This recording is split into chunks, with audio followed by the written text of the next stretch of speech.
audio medication is easy with City Drug Store's curbside pickup. WhatsApp our certified pharmacist at 662-8769 with your requests.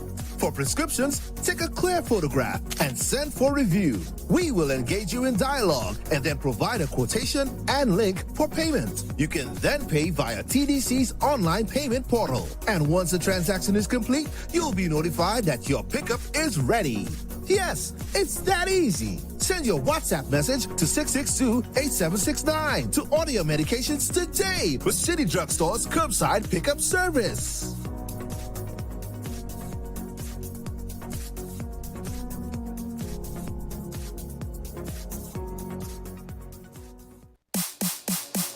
If you need protection, you need one who you can trust. To secure your investment, you need one who'll do you just. TDC Insurance, you're the one that you can trust. TDC Insurance, you're always safe with us. TDC Insurance is your go-to insurance company for all your insurance needs. We take pride in offering you the best solutions and ensuring our customers are fully satisfied. TDC Insurance, we take good care of you, guaranteeing you peace of mind. You're always safe with us. Maybe it's the way the brilliant gold liquid reflects our sunshine, or how the bright blue of its label mirrors the clear Caribbean skies overhead.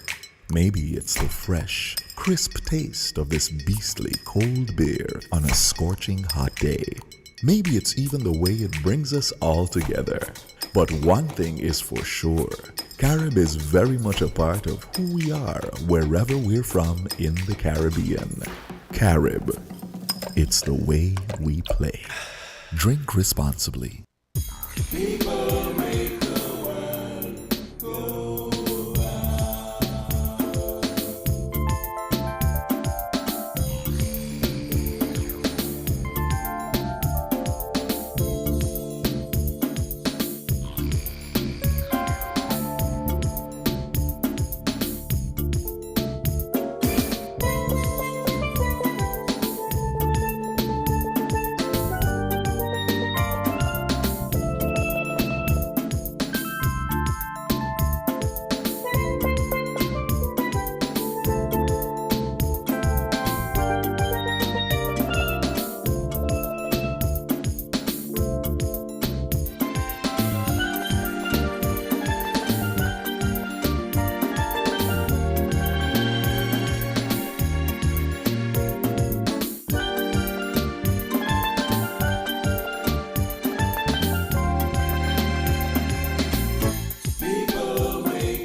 It is 6 minutes past the 11 o'clock hour here in the studios of WinFM 98.9. Welcome to Inside the News for January 28, 2023. I'm your host for today, Devon Cornelius. Thank you so much for joining the program.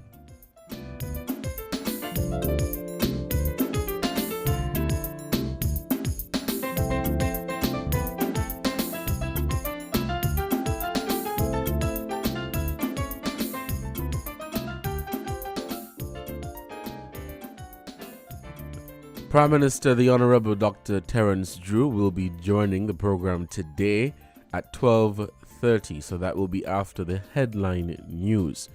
So be sure to join the program, or stay tuned rather, after the headline news. The Prime Minister, the Honorable Dr. Terence Drew, will be coming on air with us here on Inside the News.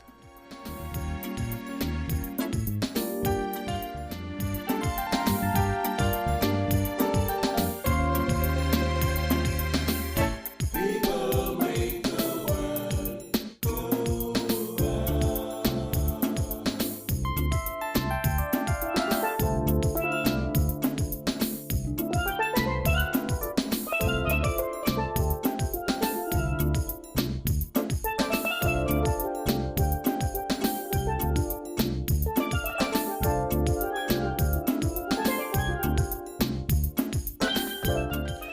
All right, good morning, Sinkers and Nevis, and welcome to Inside the News here on WinFM 98.9.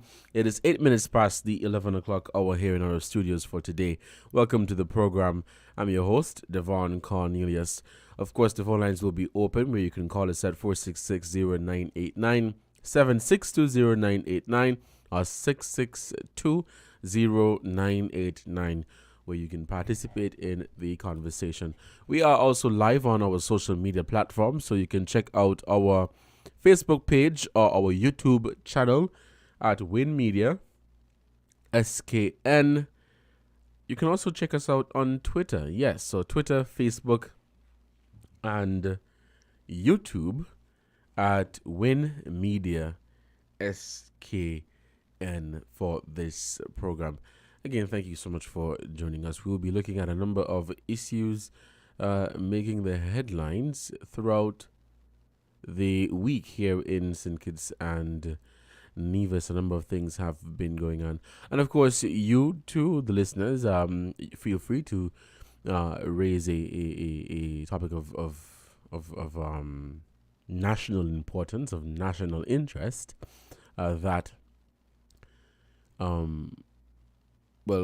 that was discussed throughout this week, but of course, a topic of national interest.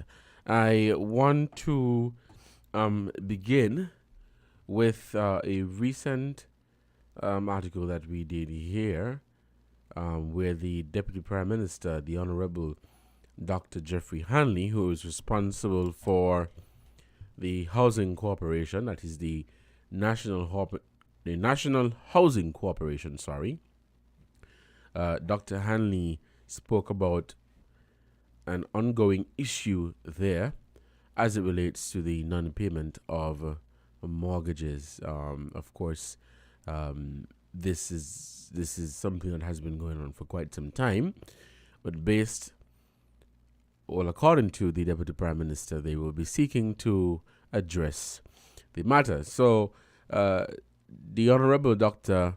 Jeffrey Hanley, who is the minister charged with responsible for the Housing Corporation, said that confirmed that there is a high percentage of homeowners who are not meeting their monthly mortgage obligations. And so the National Housing Corporation will be seeking to address the matter. He said that on assuming the responsibility, there are a number of concerns we had within the organization as it relates to the financial aspects of it.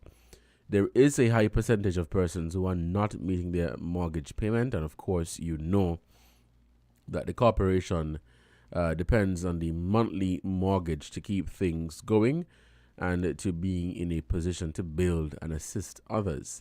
The matter at hand, according to Dr. Hanley, is being reviewed, as it is paramount that the financial concerns be addressed for the stability of the National Housing Corporation and homeowners themselves. Of course, in order for the corporation to sustain itself, whenever people are issued with homes, and it is important that they pay for these homes, because the housing demand will continue to increase. The government will have to provide more homes as the population grows. And so, getting a home and not paying for it, you are not helping the situation. Now, the Prime Minister said, recognizing that these are some challenges that we face, we are working on how we would be able to address some of these, and we are doing it in a three-pronged approach. He said we are going to re-educate persons. We are looking at refinancing, putting persons in the best position that they can afford to meet their mortgage. And 3, we are developing a credit department within the National Housing Corporation, which would be responsible for receivables and calling people to give them their notice of their due dates for their mortgage. So they are making an effort to fix, or rather to address the situation where people are receiving homes but they're not paying for it. And yes, you may have those people who are making an effort, those who are genuinely struggling, but at least they are trying. They are making an effort to pay for the homes, while there are others who refuse to pay for the homes. I think most of the homeowners have the mentality that, well, it's a government house. And so, because, a small island and the Caribbean politics, it is unlikely.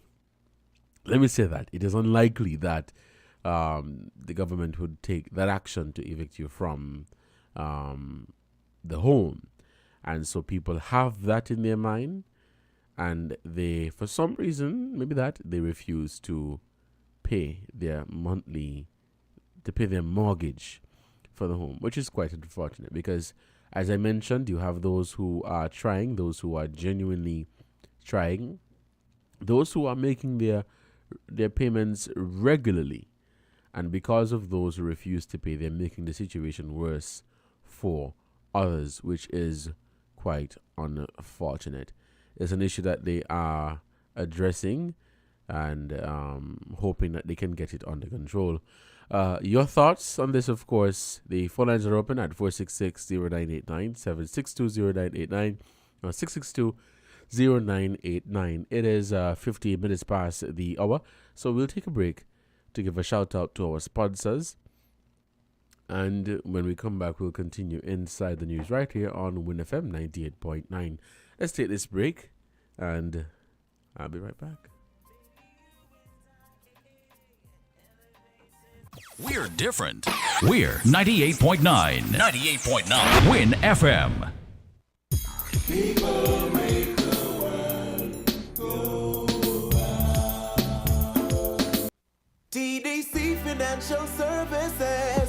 We're here for you to help you make your dreams come true. Whether your needs are big or small, we'll support you with them all. TDC Financial Services.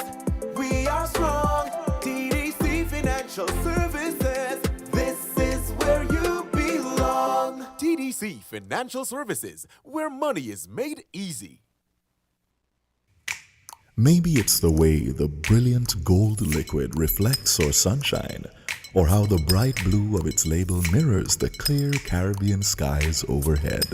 Maybe it's the fresh, crisp taste of this beastly cold beer on a scorching hot day. Maybe it's even the way it brings us all together. But one thing is for sure, Carib is very much a part of who we are wherever we're from in the Caribbean. Carib, it's the way we play. Drink responsibly. People make the world go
Welcome back to Inside the News right here on Win FM 98.9. Our phone lines are open and we have some callers. Let's take our first call for this morning.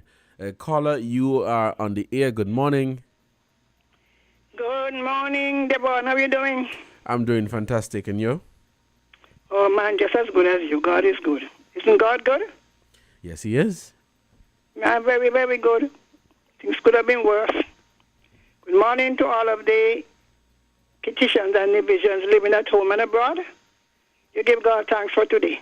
Could have been different. You know, today celebrates the 88th anniversary of the Buckley's uprising. And that's why I said we should give God thanks for the 28th of January and the 29th. Because while it may sound harsh that people died, there's always the shedding of blood for the redemption of the people. And because of that, things improve, rather slow. It wasn't like they marched today and things improved next year. It took decades, but the thing was started, and even today it continues. Right. Now with the housing, the governments are partly to blame, and I'll tell you why. Now in 1931, a little history, right? Under the colonial system, a housing program was put in place.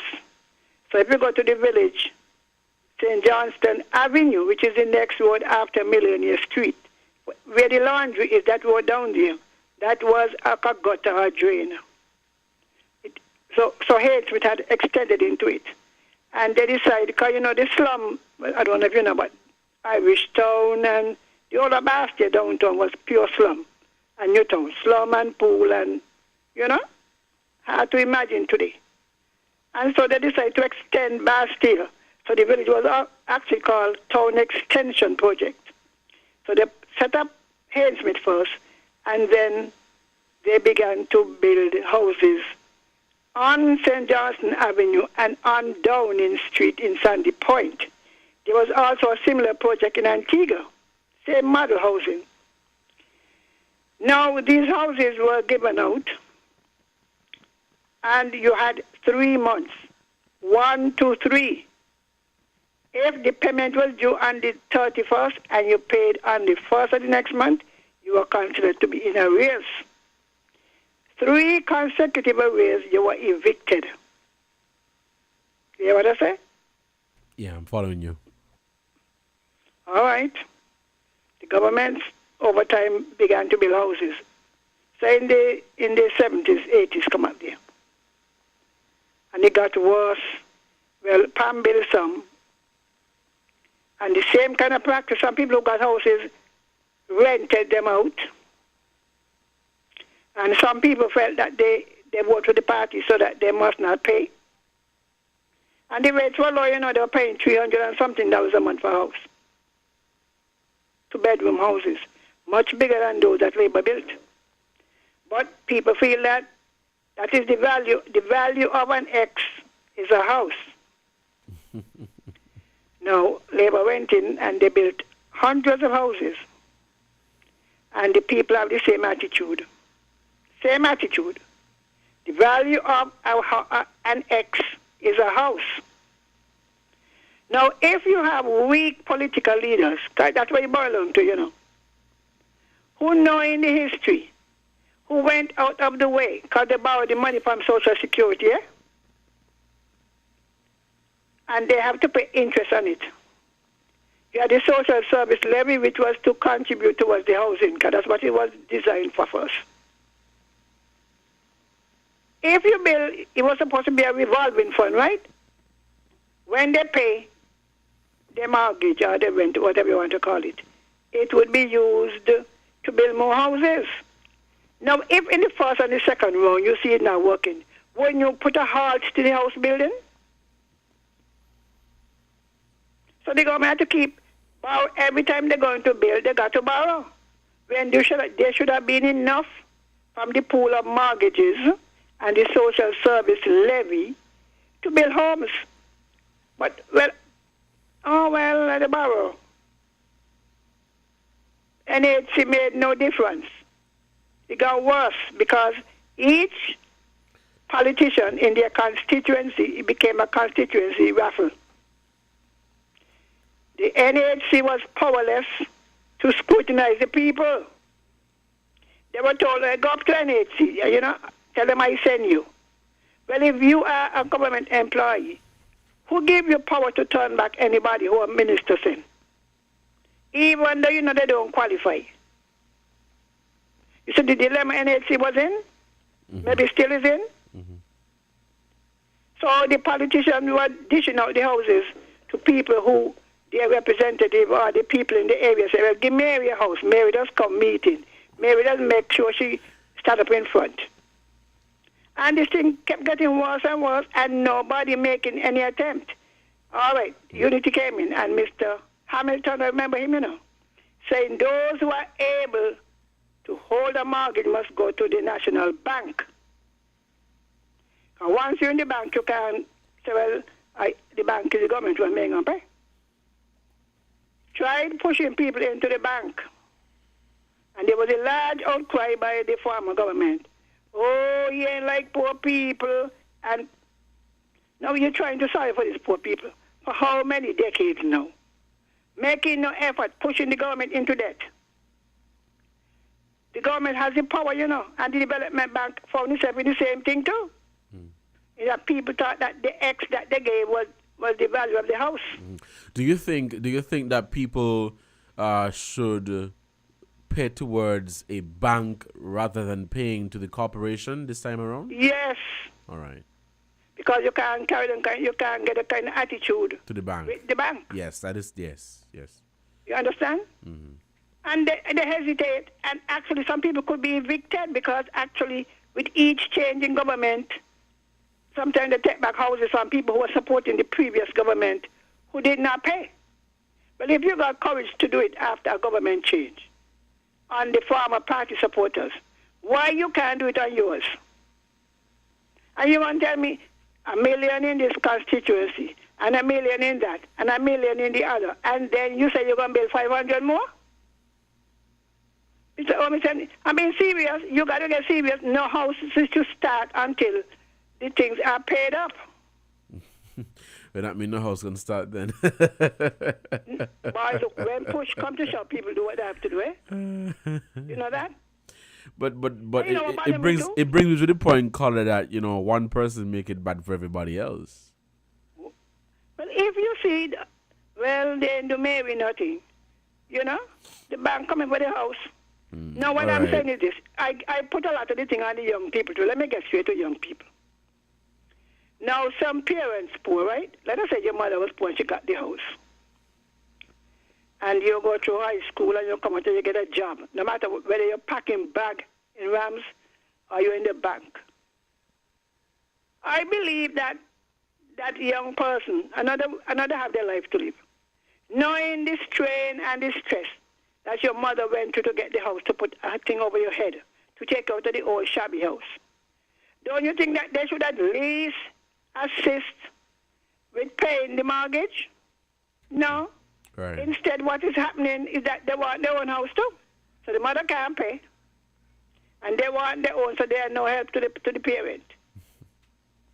I think our young people need to have a little more sense of responsibility. That is how people got help in the 60s, When the young people went to the Virgin Islands to work, and my brothers went. That's when we first got fridge. They send back fridge. They send back mattress. You know what I mean? They send back gas stove. They come and they renovate. A lot of the houses you see in the village fix, it was not the government. It was the children of the people who went to England, America, or the U.S. Virgin Islands. It is they, not the government. All right, Carla. Right, so I'm calling upon our people. Do what is right, and NHC, the limo thing down there, Some of them want to carry them down there.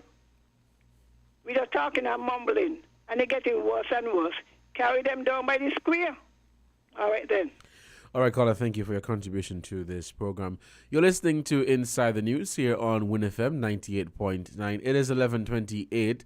I'm your host for today, Devon Cornelius. The issue people getting homes and not paying for them. Yes, we know this has been going on for quite some time.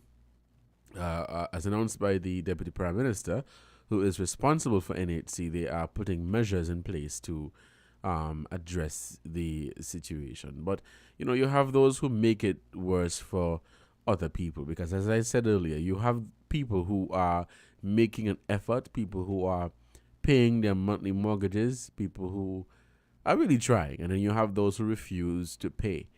And, the steps that you would take to address the situation, in my view, you would have to be careful so as not to, like you're punishing everybody because of the shortcomings or the mistake or whatever you want to call it of a few people. But that is it in a nutshell why people don't pay for these government homes, because they tell themselves, well, I am a PAM, or I am a Labour, or I am a PLP, or I am a CCM, or I am a NRP, or I support a political party and my party is in power, and so I am not going to pay for the house. Then people also have this mentality that the government ain't going to try out of the house, And if that is to happen, then people would want to take it from a political angle to say, well, they throw her out of the home because she supports the opposing party, when there are supporting evidence that show that the individual is not paying for the house.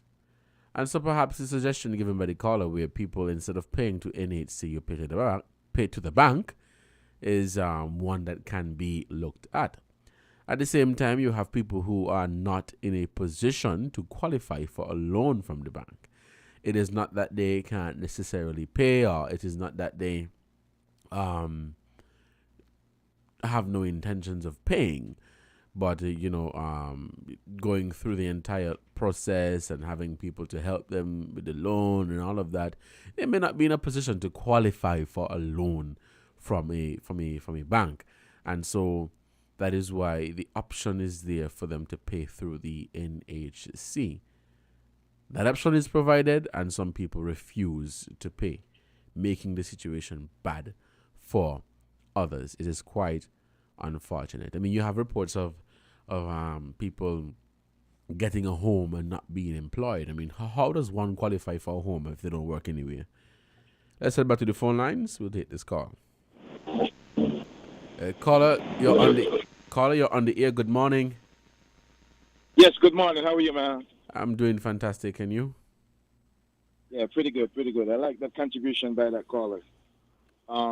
Maybe the clip, well, I've heard like on another radio station about this thing they call entitlement.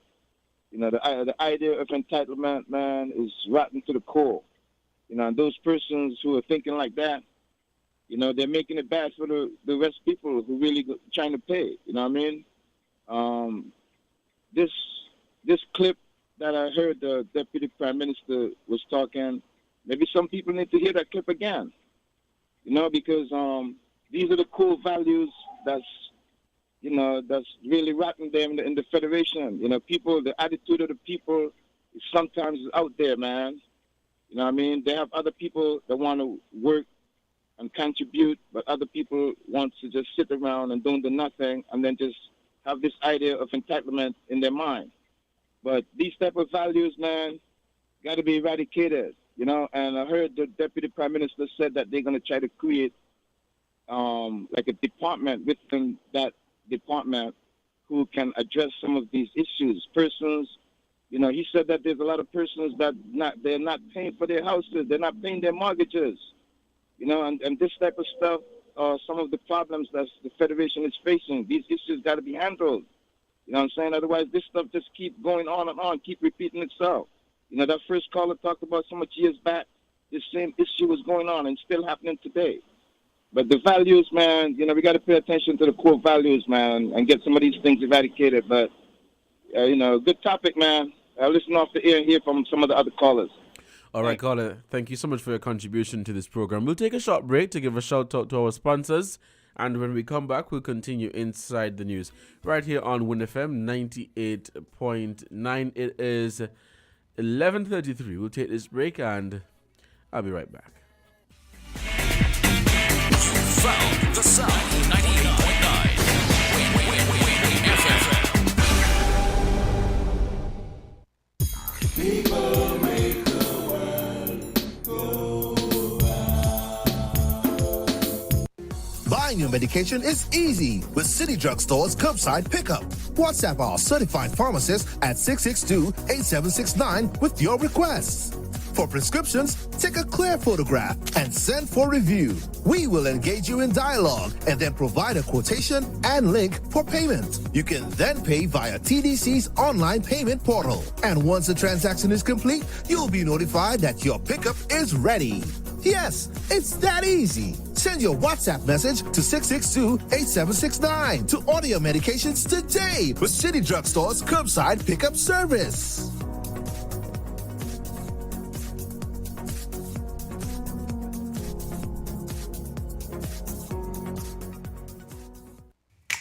Maybe it's the way the brilliant gold liquid reflects our sunshine, or how the bright blue of its label mirrors the clear Caribbean skies overhead.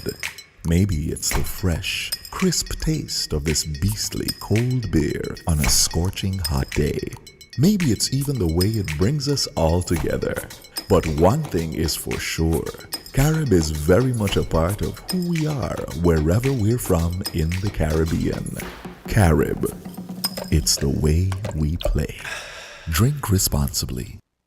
People make the world go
Welcome back to Inside the News right here on Win FM 98.9. It is 11:37 here in our studios. You're listening to Inside the News. I'm Devon Cornelius. We're on the topic of the non-payment of mortgages to NHC. For those of you who are just tuning in, the Deputy Prime Minister, the Honorable Dr. Jeffrey Hanley, who has responsibility for the National Housing Corporation, recently made mention of a number of initiatives that the NHC will be taking to address the issue of people not paying for their homes. Callers have been weighing in on this topic, and for the most part, I think we have, agreed that it's a case where people, feel that they're entitled, and so entitled in the sense that you get the home and you are entitled not to pay for it because it's a government home. The government gave me a house, me ain't paying for it because I voted for you. And that is the sad reality. You know, nobody ever really thinks about the cost that the government would have to put in to produce or to construct rather this house, or the overall cost of constructing a housing project. And so you may have a situation where the government borrowed, let's say, $20 million to construct a project, and they were hoping to get back let's say $25 million after people have been paying their mortgages and everything. But you have a case where out of the 100 houses issued, only 2 people are paying. And so how then would the government continue to address the housing demand in the country when they're building homes? The homes are being issued to people and people are not paying for them. That is an issue. You have some people that they're really not in a position to pay. But it begs the question, was this always the case? Because if you can't pay for a house, you shouldn't get it. It's not that anybody trying to. I don't think that would be helping you. They would be making the situation worse. Let's get back to the phone lines. Caller, good morning. You're on the air. Good morning.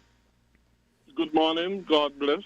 And greetings in Jesus' name, the only Savior of sinners from hell and from their sin, and the second person of the eternal Trinity. Now, concerning this housing issue, again, I will always come back and I will always say, the only answer, including to the housing issue, is the biblical way of doing things. What is the biblical way of doing things concerning this housing issue? The biblical way, as we found, when Moses was going in the promised land with the Israelites, God told the Israelites to share up the land by families. And the bigger the family, the bigger the piece of land they get. And you didn't pay for it, you didn't buy it. It was to be given free. This is how to deal with the land issue. But in the meantime, concerning these mortgages and sort of stuff, again, we need to do things the biblical way, the Bible way. The more the government lessen taxes and government and regulations, the cheaper things will become and the easier it will be for people to pay their bills, mortgages, and that sort of stuff, because things will become a whole lot cheaper. This is how to help poor people, but at especially poor people. But at the same time, caller, while I do understand that there are people who they're trying and let's say the monthly payment is $1,200 and they can only come up with $500. I can understand that. But what do you say towards people who refuse to pay at all? They can afford it, but they just tell themselves, may pay for this house. Well, like I said, the first thing I believe where we went wrong is not doing things biblical way in giving out the land free to families. And so when we don't do things the biblical way, you end up in all kind of dead ends and confusion. Now, concerning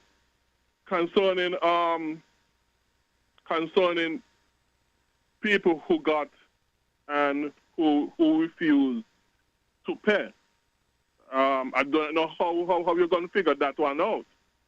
Who refusing from who really can't pay, because we might feel somebody is refusing when really and truly, if you get to know the more intimate details of the life, you probably might change your mind and say, boy, if the bills and so really burning them down. Well, but even in the case of somebody who refused.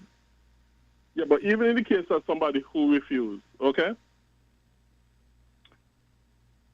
I personally believe, since I believe the land should be given up free, I believe you should minus the cost of the land and let them pay for the rest. And even then, if they refuse to pay for the rest, I think you should garnish money from the wages and that sort of stuff. I don't think you should take it back. I think you should see if you could garnish money from the wages and that sort of stuff when they start to work. That's one way to deal with it. Another way again to deal with it probably when it comes to inheritance. Like I say, you minus the money from the land, you have them pay for the rest, and whoever going to inherit the house, you let them know, well, hey, this is the case. We will garnish money from your wages or whatever to help pay for the difference, because we minus the land, because I believe the land should be free. To people who born here, to people for Kititians who born here, you know, and that is the best way I could see how to deal with these issues, dealing with things from a biblical standpoint. All right, caller. I personally don't believe, like I said, in taking back out, because I believe every Kititian family should have at least land free. All right. All right, caller. Thank you for your contribution to this program. You're listening to Inside the News here on WinFM 98.9. It is 11:44 here in our studios. It is Saturday, January 28, 2023. I'm Devon Cornelius. Thank you so much for joining the program. The Prime Minister, the Honorable Dr. Terence Drew, will be joining us at 12:30. So that is after the headline news. And, of course, we'll be talking on matters on the state of affairs here in St. Kitts and Nevis on different areas. So, again, as advertised via our social media platforms, Prime Minister, the Honorable Dr. Terence Drew, joins us at 12:30 for an interview right here on Inside the News. So be sure to stay tuned to catch that interview with the Prime Minister. And, of course, we break at 12 for the headline news. Let's head back to the phone lines and we'll take some more calls. Caller, good morning. You're on the air. Yes, hello. I just called to say again. You see, it is important for people to own at least land, because why? When people own land, they can channel the other concerns in different areas. So, because people already have land, if we do things the biblical way, you have a greater chance of developing the economy. Because instead of people focusing on trying to get land, focusing their resources on trying to get land, they will now have those resources to focus on other areas of their life, in developing their life and in developing, as a result, the economy. So if you want to have a strong economy, people must have land. That is not a if.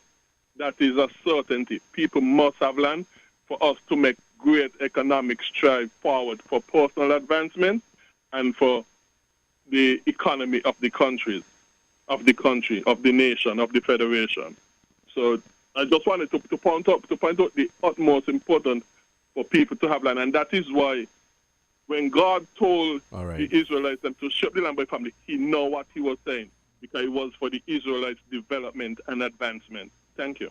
All right, caller, thank you so much for your contribution to this program. Let's take a short break to acknowledge our sponsors, and when we come back, we'll begin wrapping up the program. We'll be break at 12 for the headline news. I'll take this break, and I'll be right back. WINN is 98.9. 98.9 is Win FM. People make the world go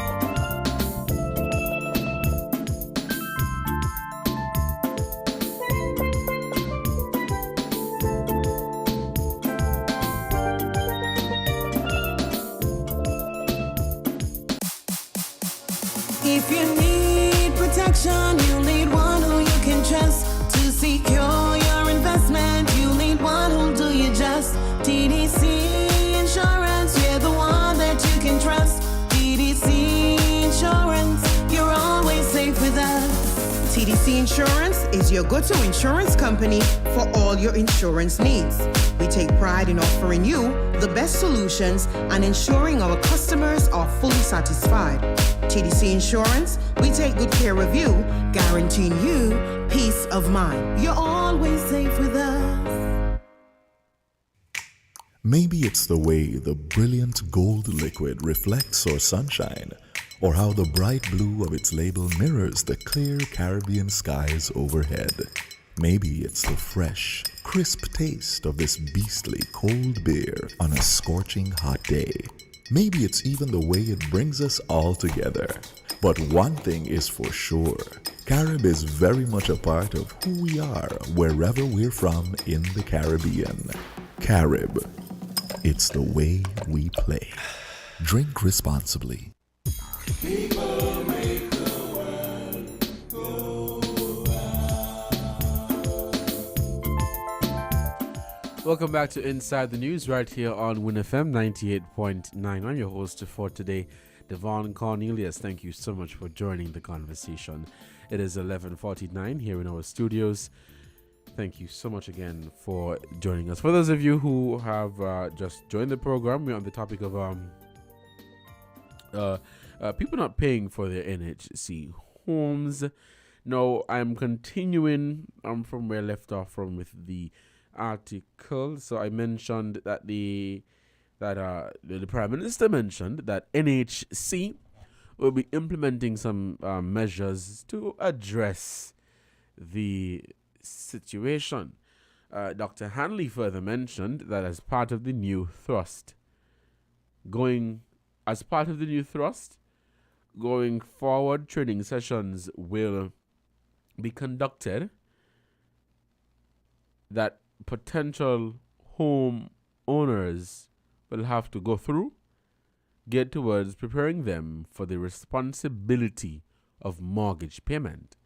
Quite a number of homeowners of NHC are low-income earners and are highly dependent on the social welfare programs, such as the Poverty Alleviation Program, PAP. Dr. Hanley said he is hopeful that such individuals, once they were having difficulties meeting their monthly obligations to NHC, would apply the PAP payment to their mortgage. It sounds as if this is saying that they are relying on that individual to apply the PAP payment to their mortgage.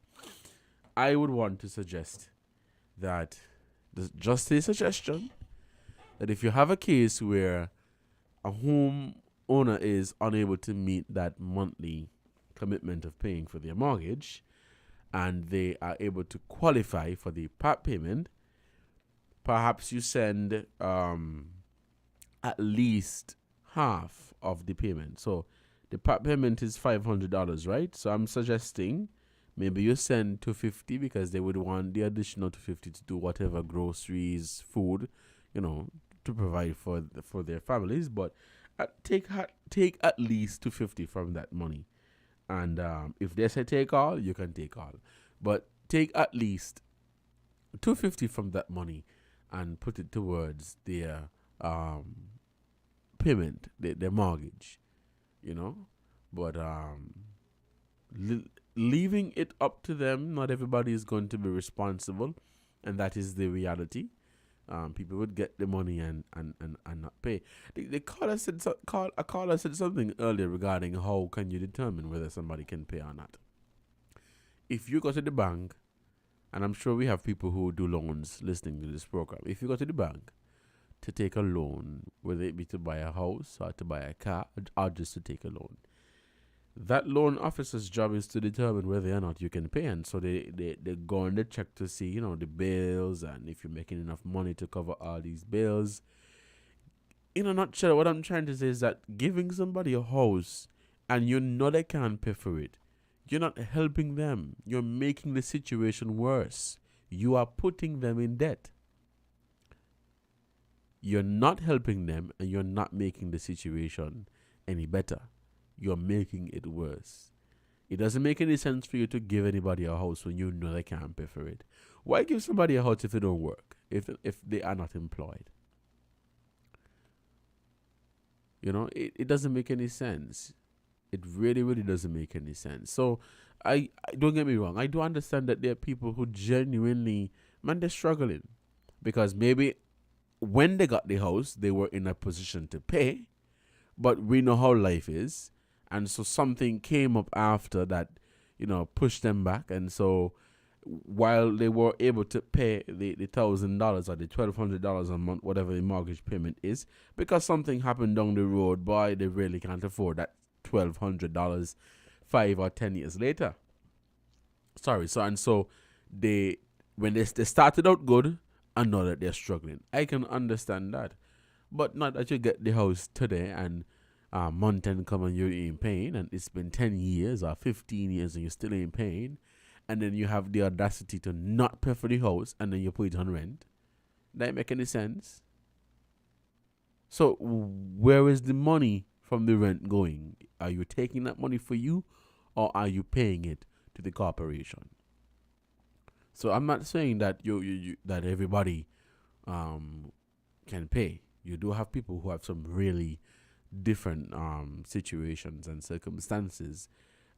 In the beginning, when they got the house, they were good. The loan officer determined that, okay, this individual would be able to pay for the house. But because something happened on the road, maybe an accident, you had to spend extra money, would have to be spending extra money because of an accident or an emergency, you are unable to pay. But, you have those who really try and those who they don't care at all. Let's head back to the phone lines. Caller, you're on the air. Good morning. Sorry, it's me again. Now, it's one of two things. Either the people, the citizens here, the locals here, either we get the land or foreigners are going to get it. One out of the two. It's not maybe.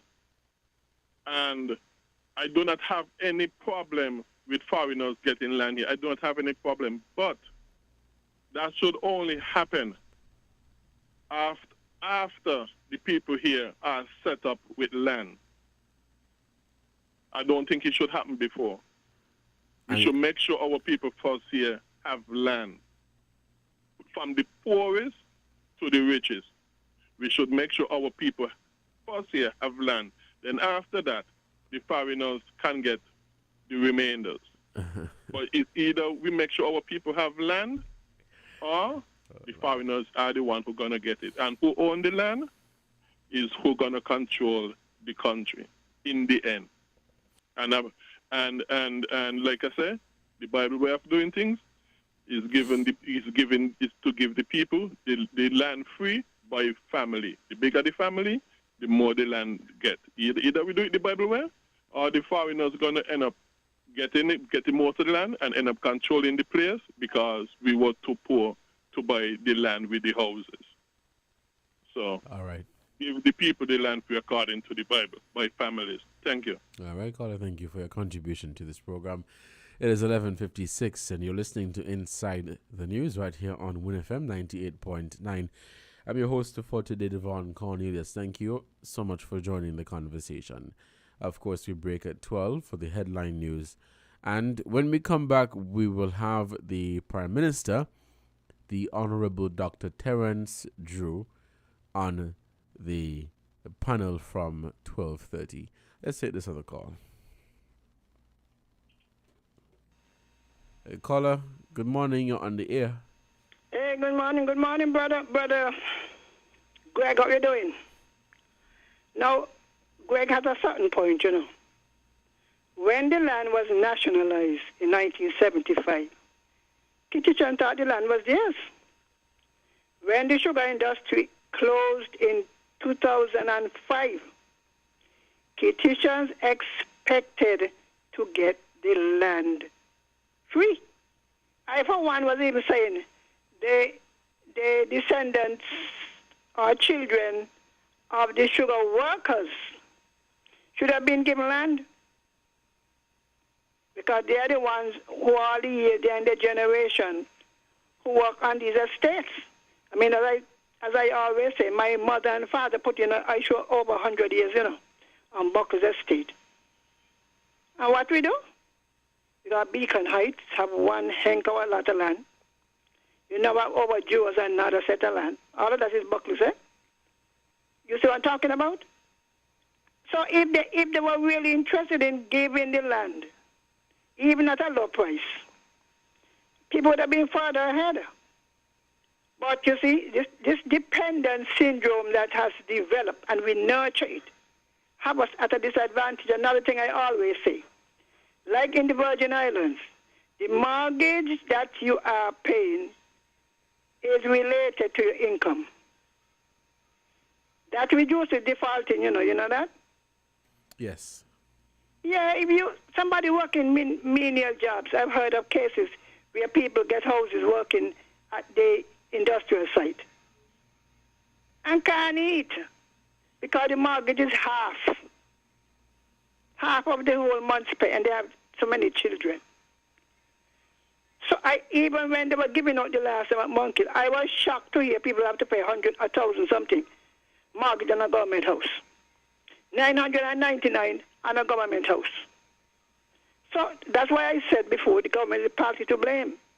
These mortgages are too high. I mean, they're more than double what PAM used to charge for bigger houses and larger lots. If you walk through or drive to Pan's Extension and down in Sandy Point, people are able to put up big, massive houses at the back of these houses. Now in St. Kitts, those belong to labor. Your neighbor wait upon them and eat you. You don't even got land to plant nothing in your yard. So to me, one way of encouraging payment is to relate the mortgages to the person's income. When the children come up or when the income improve, you then make adjustment. Right. But until they do that, people will default, and sometimes out of frustration, Mm-hmm. Yes. You know, like, I will never done pay. People get so depressed to stop. So they really want to encourage. That is one way. Start to scale the mortgages for the same house. Mm-hmm. Everybody will have life the same way. So that to me is a suggestion. All right. The land thing, now the case that my good friend Gregory is talking, he was talking about large lots of land, you know. When Moses said, and even Joshua said, share out the land. If you got to share out the land to the Kittitians, you're going to only get a place to put down your chair. You can call me, you can backslide me today. I mean, you got to be realistic. All right. All right, then, Brother Greg, you know me, you brother and sister. You ain't saved me, you can't lose me. All right. All right, Colin, thank you for your contribution to this program. It is 12 noon here in the studios of WinFM 98.9. So we'll take a break for the headline news. And when we come back, we'll have Prime Minister, the Honorable Dr. Terence Drew, joining the panel. Of course, the program will be live on our social media platforms, Facebook, YouTube, and Twitter. And you can find us at Win Media SKN. This is Inside the News for Saturday, January 28, 2023. Let's take this break and we'll be right back. You found the sound. 98.9. Win FM. We now bring you the headline news. The headline news is brought to you by Caribbean Alliance, KDP Enterprises, The Grange, and Carib Brewery.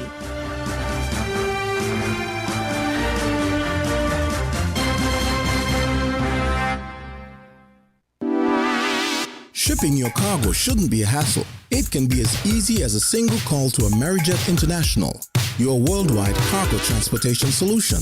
We provide all the services you need to ship your goods anywhere in the world, whether your shipment is fresh, frozen, large or small, alive or hazardous. You can count on Amerijet to deliver it safe and sound. Amerijet International, by land, sea or air, we get it there. For more information, visit us online at www.amerijet.com or call us at KDP Enterprises at 466-9595. Did you know that the Grange Healthcare Facility is the first purpose-built, non-governmental healthcare organization on St. Kitts? It's situated at Otley's, 7 miles east of Bastia in beautifully landscaped surroundings. The Grange has a team of highly trained professionals and provides care that's rated as being comparable with UK and North American standards. The Grange offers varied accommodations to suit your individual needs, and our all-inclusive packages make the cost of care per hour the most competitive on the island. Services include convalescent care for all ages, daycare facilities for older adults, rehabilitation services, and training and continuing education for healthcare providers. For more information, call 466-5525 or 465-8020. Fax 466-8221 or email thegrangehealth@gmail.com or visit our website at www.grangehealthcarefacility.com. Maybe it's the way the brilliant gold liquid reflects our sunshine, or how the bright blue of its label mirrors the clear Caribbean skies overhead. Maybe it's the fresh, crisp taste of this beastly cold beer on a scorching hot day. Maybe it's even the way it brings us all together. But one thing is for sure, Carib is very much a part of who we are wherever we're from in the Caribbean. Carib, it's the way we play. Drink responsibly. When it comes to the important things in life, your health, your education, your choice of a life partner, and of course your insurance provider, only the best will do. Caribbean Alliance Insurance is the only insurance company in the Eastern Caribbean with an A excellent rating. We have a robust 3-tier reinsurance strategy that protects our policyholders from multiple catastrophes, even if they occur in quick succession. We spread our risks over 18 territories, ensuring minimal impact to individual territories when a disaster strikes. We provide an excellent claims experience. Claim settlement is usually between 24 to 48 hours. Our A excellent rating means that you are more secure with us. Contact us for motor, property, marine, public liability, employer's liability, and other policies.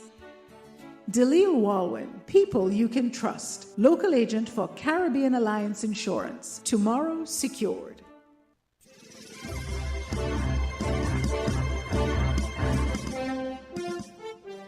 Welcome to the WinFM newscast. I am Devon Cornelius. In our headlines locally, police investigating fatal incident in Bird Rock and medicinal cannabis amendment bill to be debated in Parliament. Across the region, Trinidad's new president-elect receives instruments. Internationally, 7 shot dead in attack at Jerusalem synagogue. The details of these and other stories straight ahead.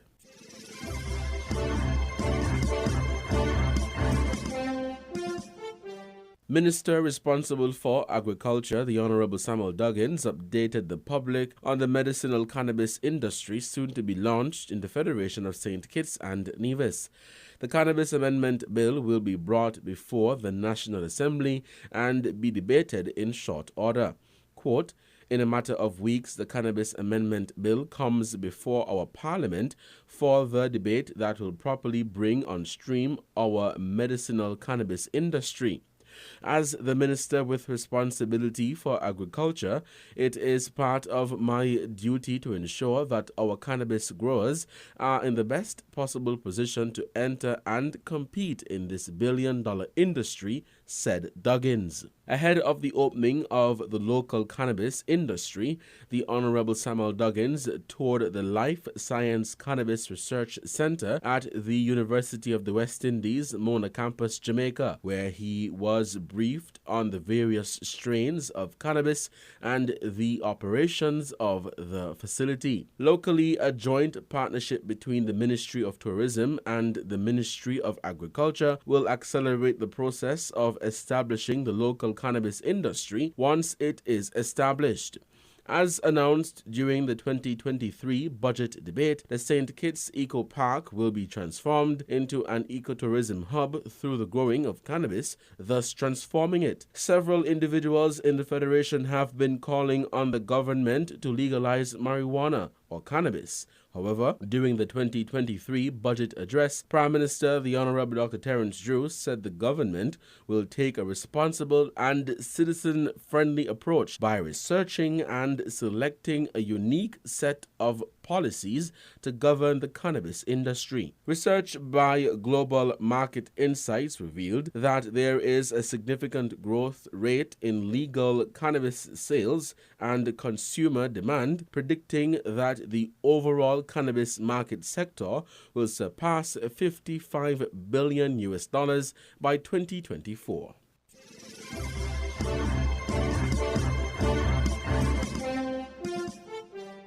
The police are investigating the death of 29-year-old Daquan Maloney of McKnight, but who resided at Bird Rock. Investigations so far have revealed that sometime between 10 and 11 p.m. on Thursday, January 26, 2023, multiple explosive sounds were heard in the Morn Heights area where Maloney resided. However, nothing was reported to the police. Close to 5 a.m. on Friday, January 27th, a report was made to the police of a body being found in that area. Officers responded, and upon arrival, Maloney's lifeless body was found inside the trunk of a motor car with what appeared to be gunshot wounds about the body. The officers also observed that Maloney's apartment appeared to have been entered by force and was ransacked. The district medical officer visited the scene and pronounced him dead. Personnel from the forensic department processed the scene and collected items of evidential value. Persons with information regarding this incident are urged to contact the Violent Crime Unit by dialing 467-1887, 467-1888, 662-3468, their nearest police station, or the crime hotline at 707, where information can be given anonymously. Investigations into the matter are ongoing.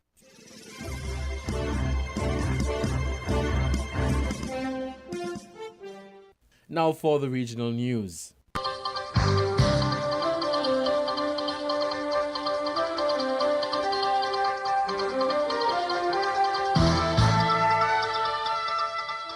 This is Carib Update Prime Time for Friday, January 27, 2023. I am Tahira Burke reporting. In today's Primetime report, rebel police officers orders the expulsion of all Haitian diplomats. Trinidad's new president-elect receives instruments, and former Attorney General resigns from Grenada's opposition party. Details of these stories and more straight ahead. Now for the details. Rebel police officers rioted in Haiti's capital, Port-au-Prince, on Thursday following the killing of more than a dozen colleagues by criminal gangs. The rioting officers have blamed the government for not taking action. We have more in this report. Demonstrators, some claiming to be police officers, rioted in Haiti's capital city Port-au-Prince on Thursday, protesting over recent killings of police officers by armed gangs in the country. The protesters wearing hoods, flak jackets, and one with a shirt with the word police written on the sleeve roared through streets on motorbikes and blocked roads with trucks and burning tires. This protester wearing a helmet and bulletproof vest says they're seeking justice for their brothers killed by bandits and asking for a reaction from the Prime Minister to the crisis. The mob later broke into the airport just as Prime Minister Ariel Henry was returning from a trip to Argentina. A Reuters witness heard gunfire near Henry's official residence in Port-au-Prince, which was swarmed by protesters. Haiti's National Police and the Prime Minister's office did not immediately respond to requests for comment. According to the force and local media reports, at least 10 officers were murdered in the Caribbean nation the past week, which has been mired in gang violence. The United Nations is discussing sending a foreign strike force to confront the criminal groups, but no country has offered to lead such a force. The Bahamas government has ordered the immediate departure of all diplomatic personnel from Haiti, or as soon as security conditions permit. The statement issued by the Ministry of Foreign Affairs said there was a voluntary departure order in place and all staff at the embassy chose to stay. It says the measure was temporary in light of recent developments that require a corporate security and intelligence assessment and restaging. The Ministry of Foreign Affairs shared that on Thursday, the head of the diplomatic mission in Port-au-Prince was stopped by Haitian police and relieved of his vehicle and weapons. This was part of a protest by the Haitian National Police against the government following the killing of more than a dozen colleagues by criminal gangs. Mexican immigration authorities said they found 57 Guatemalan adolescents packed into a trailer on a highway near the United States border on Thursday. The National Immigration Institute said the 43 boys and 14 girls were crammed into the truck's trailer, along with 8 men and a woman and her daughter. All of the adolescents were considered unaccompanied minors, meaning they had no relatives or parents with them. The vehicle was stopped for inspection on a highway leading to the northern border city of Ciudad Juarez, across from El Paso, Texas. The driver of the vehicle was detained. The minors were taken to a child welfare facility. Children are frequently smuggled through Mexico to rejoin parents or relatives who have already emigrated to the United States. Jamaica-born Muslim cleric Sheikh Abdullah El Faisal, who is accused of recruiting support for the Islamic State group, was convicted on Thursday of state terrorism charges in New York City. El Faisal was extradited from Jamaica to the United States in 2020, following an undercover New York Police Department sting that went international. He is to be sentenced next month. Manhattan District Attorney Alvin Bragg's office said El Faisal was convicted in State Supreme Court in Manhattan on counts including soliciting or providing support for an act of terrorism. In Trinidad and Tobago, President-elect Christine Kangaloo received her instrument of election to the office of the president on Thursday. Kangaloo, the second female president-elect, is asking the population to give her an opportunity to serve in the role. I ask that I be given the opportunity to show, just as other persons have been given an opportunity, other persons who have transitioned from politics into other areas of national endeavor, I ask people to give me a chance. She vows to be open and accessible and shared how she intends to perform her role as president. I don't think that the president of the country should be in a press conference every week. I think there are times to speak and there are times to be quiet, and so it'll be according to my intuition. The new president will be sworn in March 2023. This is Carib Update Primetime from the Carib Update News Service. Still to come, former Attorney General resigns from Grenada opposition party.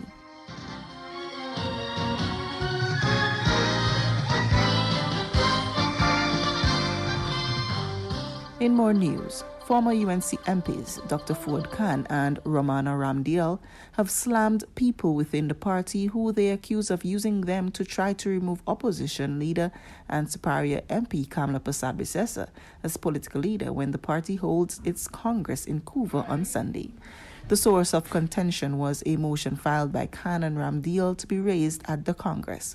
Ramdial provided a copy of what she said is the authentic motion signed by Khan and herself to the Trinidad newspaper. The motion addressed bringing back dormant UNC members and strengthening the executive without removing Persad-Bissessar, but it didn't qualify for debate. An unsigned anonymous motion calling for Persad-Bissessar to step down was floated on social media on Wednesday. At the same time, former MPs Fuad Khan and Romana Ramdial filed a motion with the party for debate at Sunday's party congress.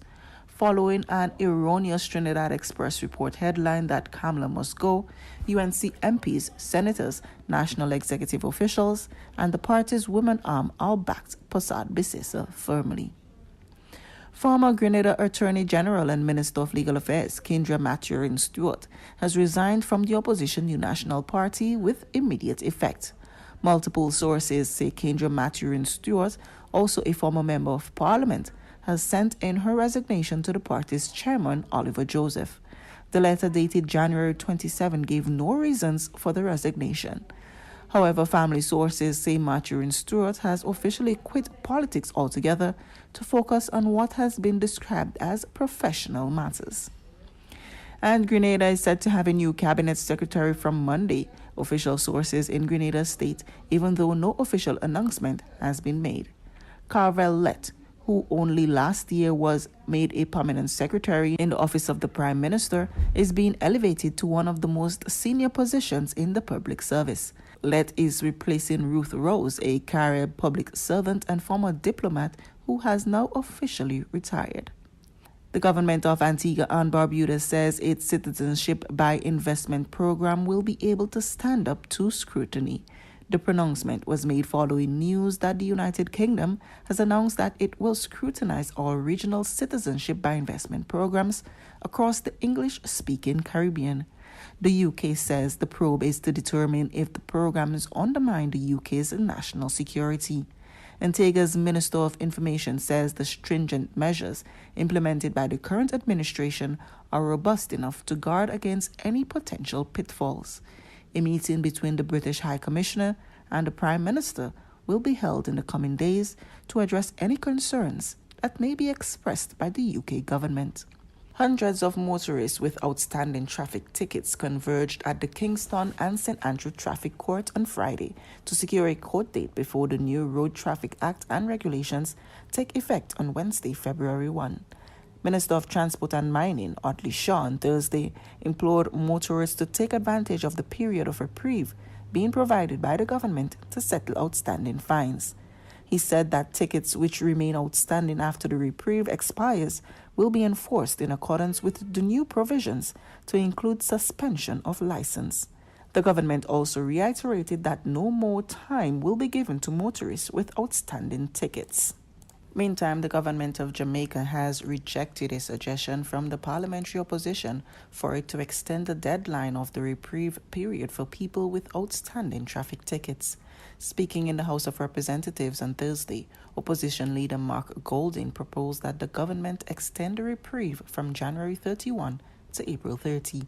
He was contributing to the debate on the Road Traffic Reprieve and Nullification of Prescribed Notices Act 2023. Golding's suggestion came against the background of a large number of people turning up at traffic court in an attempt to pay outstanding tickets before the January 31 deadline. It would say the reprieve period means a period commencing on January 1, 2023, which is when I think persons started to act on the assumption that the reprieve would apply to them, and expires or ends on April 30, 2020. That will allow persons to deal with the matter without causing chaos within the traffic court system. This does not in any way impact the bringing into effect of the new act. This can run concurrently in relation to the situation described in here, which is prescribed notices issued during the period from February 1, 2018 and ending on January 1, 2023. Those can continue to be dealt with by the regime under this enactment, but in an orderly way without creating chaos. But the government maintained its position, with National Security Minister Horace Chan insisting that people with outstanding traffic tickets should not be allowed to hold the system at ransom. The government is not moving on this. We are beginning on the 1st of February, effective then. The teams are on standby from Ministry of National Security, Ministry of Transport, the court system. In fact, to get here, the very Chief Justice got involved not in the legislation, but to make sure his court had the required supporting service to execute. We cannot allow a few miscreants to delay and further, concede anything. What we are looking at is a fundamental system in executing good public order. And the few who are complaining are not deserving of any further concession. The bill was subsequently passed with 3 amendments. The traffic ticket reprieve will end just before the implementation of the new Road Traffic Act and regulations on February 1. These have been some of the biggest developments from across the region. For more news, log on to CaribUpdateNews.com. Carib Update Primetime is a production of the Carib Update News Service. I am Tahira Burke.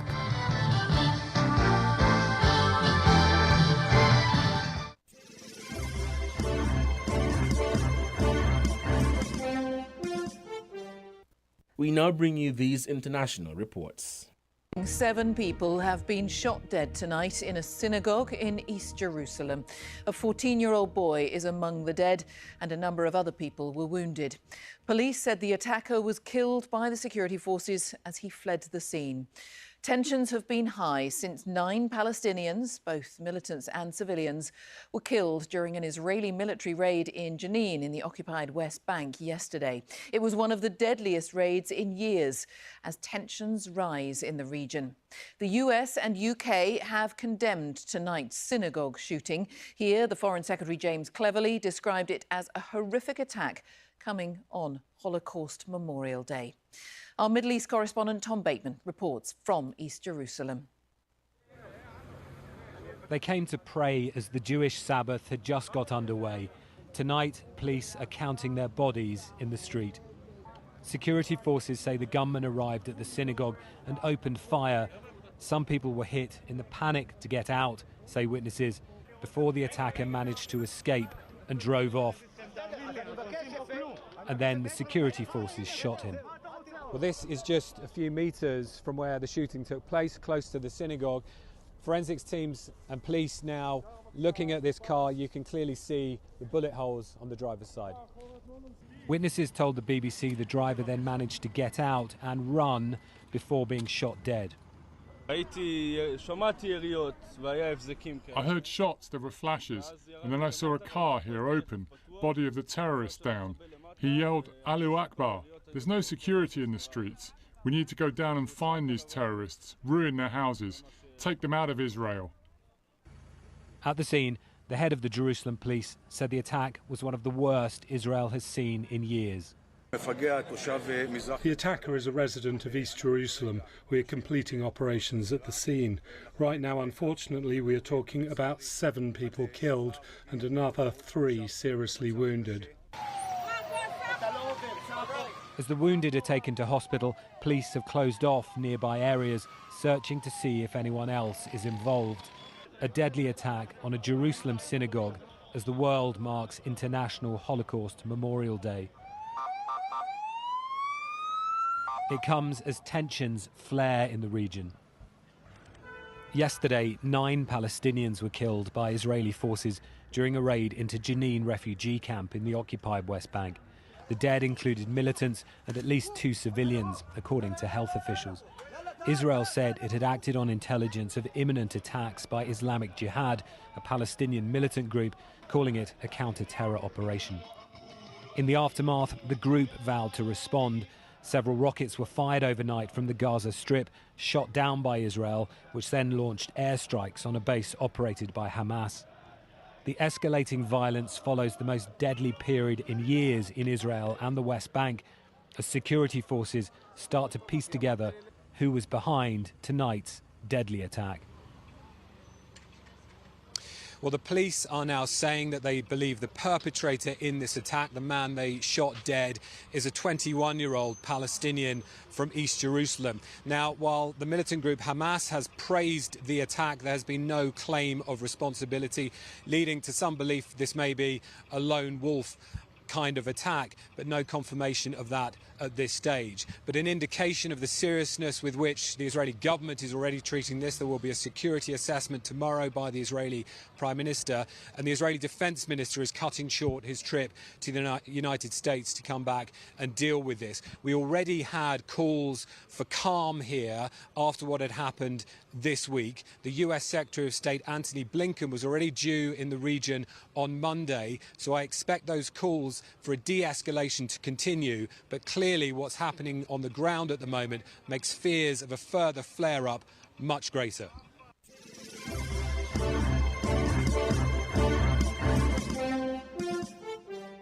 Let's recap our top stories. Police investigating fatal incident in Bird Rock and medicinal cannabis amendment bill to be debated in Parliament. Across the region, Trinidad's new president-elect receives instruments.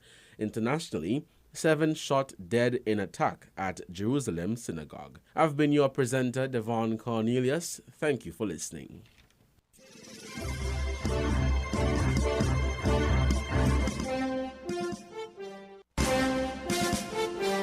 That was the 1FM Headline News.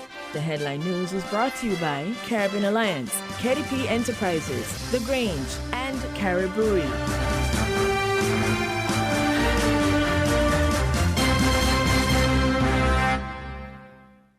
When it comes to the important things in life, your health, your education, your choice of a life partner, and of course your insurance provider, only the best will do. Caribbean Alliance Insurance is the only insurance company in the Eastern Caribbean with an A excellent rating. We have a robust 3-tier reinsurance strategy that protects our policyholders from multiple catastrophes, even if they occur in quick succession. We spread our risks over 18 territories, ensuring minimal impact to individual territories when a disaster strikes. We provide an excellent claims experience. Claim settlement is usually between 24 to 48 hours. Our A excellent rating means that you are more secure with us. Contact us for motor, property, marine, public liability, employer's liability, and other policies.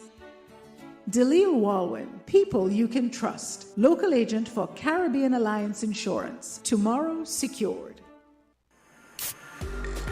With over a century of perfection behind the Mackeson name, a smooth blend with perfect balance and richness. It's no wonder Mackeson Triple Stout has a legacy of perfection. Enjoy the world over. Introducing our new look with the same great taste. Mackeson. All hail the king.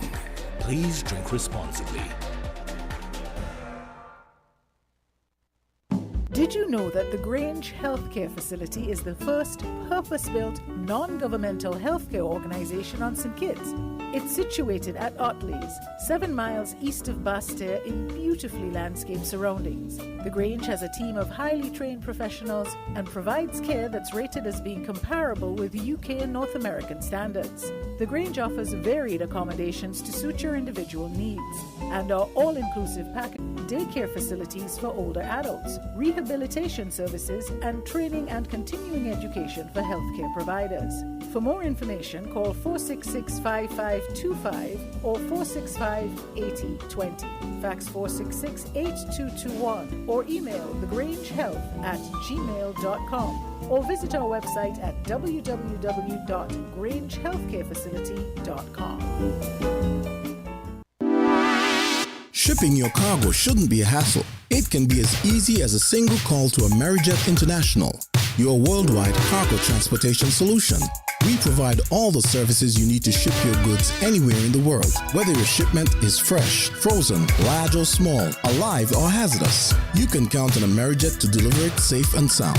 Amerijet International, by land, sea or air, we get it there. For more information, visit us online at www.amerijet.com or call us at KDP Enterprises at 466-9595.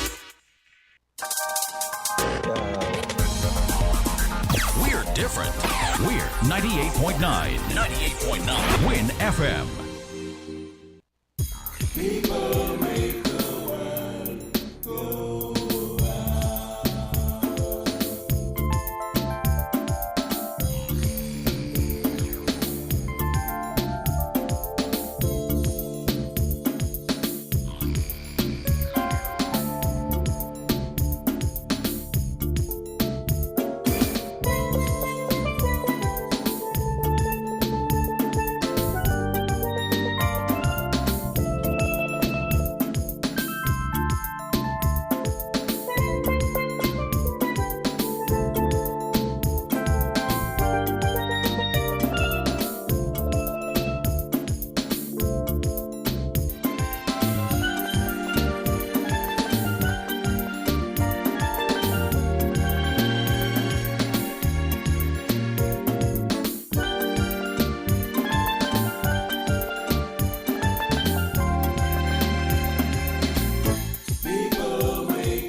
Services. We're here for you to help you make your dreams come true. Whether your needs are big or small, we'll support you with them all. TDC Financial Services. We are strong. TDC Financial Services. This is where you belong. TDC Financial Services, where money is made easy. Maybe it's the way the brilliant gold liquid reflects our sunshine, or how the bright blue of its label mirrors the clear Caribbean skies overhead. Maybe it's the fresh, crisp taste of this beastly cold beer on a scorching hot day. Maybe it's even the way it brings us all together. But one thing is for sure, Carib is very much a part of who we are wherever we're from in the Caribbean. Carib. It's the way we play. Drink responsibly. People make the world go round.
We're different. We're 98.9. 98.9. Win FM. People make the world go round.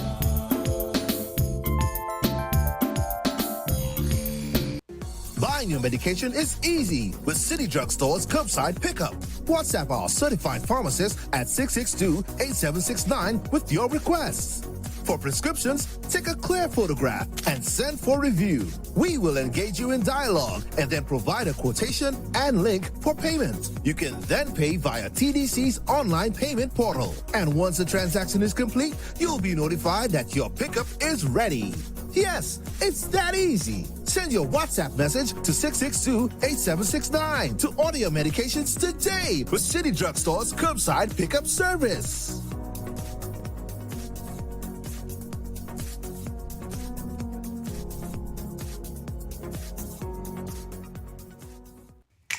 Maybe it's the way the brilliant gold liquid reflects our sunshine, or how the bright blue of its label mirrors the clear Caribbean skies overhead. Maybe it's the fresh, crisp taste of this beastly cold beer on a scorching hot day. Maybe it's even the way it brings us all together. But one thing is for sure, Carib is very much a part of who we are wherever we're from in the Caribbean. Carib, it's the way we play. Drink responsibly. People make the world go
Good afternoon, St. Kitts and Nevis, and welcome back to Inside the News right here on Win FM 98.9.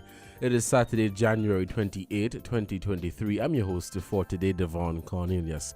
As mentioned earlier, the Prime Minister, the Honorable Dr. Terence Drew, is set to join us on the program today. We are still awaiting his arrival. Hopefully, he should be arriving very soon. Let's take this quick break, and I'll be right back.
We are awaiting the arrival of the Prime Minister, the Honorable Dr. Terence Drew, who should be joining us on the program today. He is going to be here in about 5 minutes, so we are just waiting for his arrival. Again, good afternoon, and thank you so much for joining us here on Inside the News on WinFM 98.9. I'm your host for today, Devon Cornelius. We are live on our social media platforms. You can check us out on Facebook, YouTube, and Twitter at WinMedia SKN. WinMedia SKN. Thank you so much for joining the program.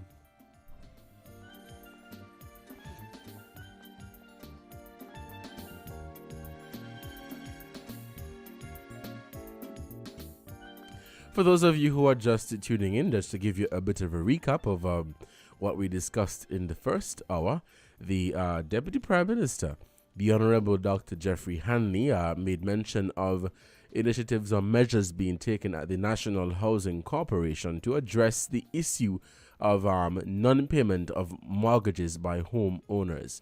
And so the NHC, they are taking steps to address that situation, and people were able to weigh in on that, give their feedback on it. The case where people have been issued with homes from the National Housing Corporation and they are not paying for these homes. And so that was what we discussed in the first hour. As I stated, according to the Prime Minister, the Deputy Prime Minister, a number of measures will be implemented to address the situation.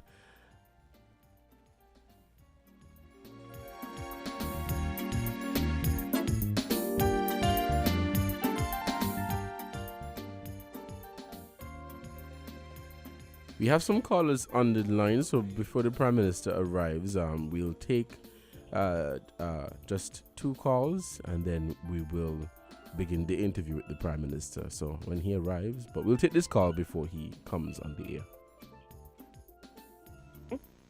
air. Caller, good day. You're on the air. Yes, good afternoon. I'd like to quickly say, Devon, if you had to look at maps of St. Kitts and even nearest of areas that are inhabited and uninhabited, you would find that the vast, overwhelming majority of St. Kitts is uninhabited, maybe about 90% or so. So therefore, there is a lot of land to share up freely for for Kittitians. Not only that, obviously, you're going to work with the size of the country you have to determine the size of the land you're going to give people. You can't give people the same size as how you will give people in the land of Israel, which is a lot bigger. Obviously, you have to work with the size of the country that you have in sharing up the lands by family for Kittitians. So that was a mute point by me telling me also. But even then, even if all the lands were used up in sharing out to Kittitian families, what is the problem with that? I ain't seen a problem with that. I would prefer to see that than the few elites of St. Kitts and Nevis who have the money and the foreigners buying up and gobbling up the whole land, most of the land and the best of the land. I would prefer to see the vast majority of Kittitians be given the land, even if you have to use up all the land. So even then, I still wouldn't have no problem with that. So that's a new point. But what is happening, as the few elites, as people who have money and foreigners are coming to buying up the land, there is less and less land now being made available for people who born here and who they say neighbor string bury here. There is now less and less land being available for doing things the Bible way. But I still think there's still a lot of land, and things can be done the Bible way before it is too late to make sure Kittitians, who, as they say, who neighbor string born here, get land. And it's like I say, give them land free, and that will go very far for advancing them and developing them, us Kittitians. Thank you. All right, caller, thank you for your contribution to this program. You're listening to Inside the News right here on WinFM 98.9. It is January 28, 2023. It is actually the anniversary of the Buckley's Uprising. The Nyabingi Theocracy Order, that group will be commemorating this significant milestone this afternoon. I think the actual program begins at 3:30 or 4 p.m. today, and so that will they will have their celebration this afternoon. I do believe the Prime Minister and the Minister with Responsibility for Culture, Samuel Duggins, as well as the area representative for Constituency 3 will be delivering remarks at that event this afternoon. It is 12:49 here in the studios of 1FM 98.9. This is Inside the News, and I'm your host for today, Devon Cornelius. As mentioned, the Prime Minister, the Honorable Dr. Terence Drew, will be joining us very shortly to speak on the state of affairs here in St. Kitts and Nevis on a number of topics. So we're hoping that he can join us. He's on his way. So he will be joining us very shortly. Again, thank you so much for joining the program. We are live on our social media platforms as well. You can check us out on Facebook, YouTube, and Twitter at 466. On our Win Media SKN. That is Win Media SKN. We were hoping to open the phone lines where you can call us at 466-0989, but because the time is running out, we would just have to get right into the interview and see how many questions we can get posed to the Prime Minister today. Again, thank you guys so much for joining the program.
All right, good afternoon, St. Kitts and Nevis, and welcome back to Inside the News right here on WinFM 98.9.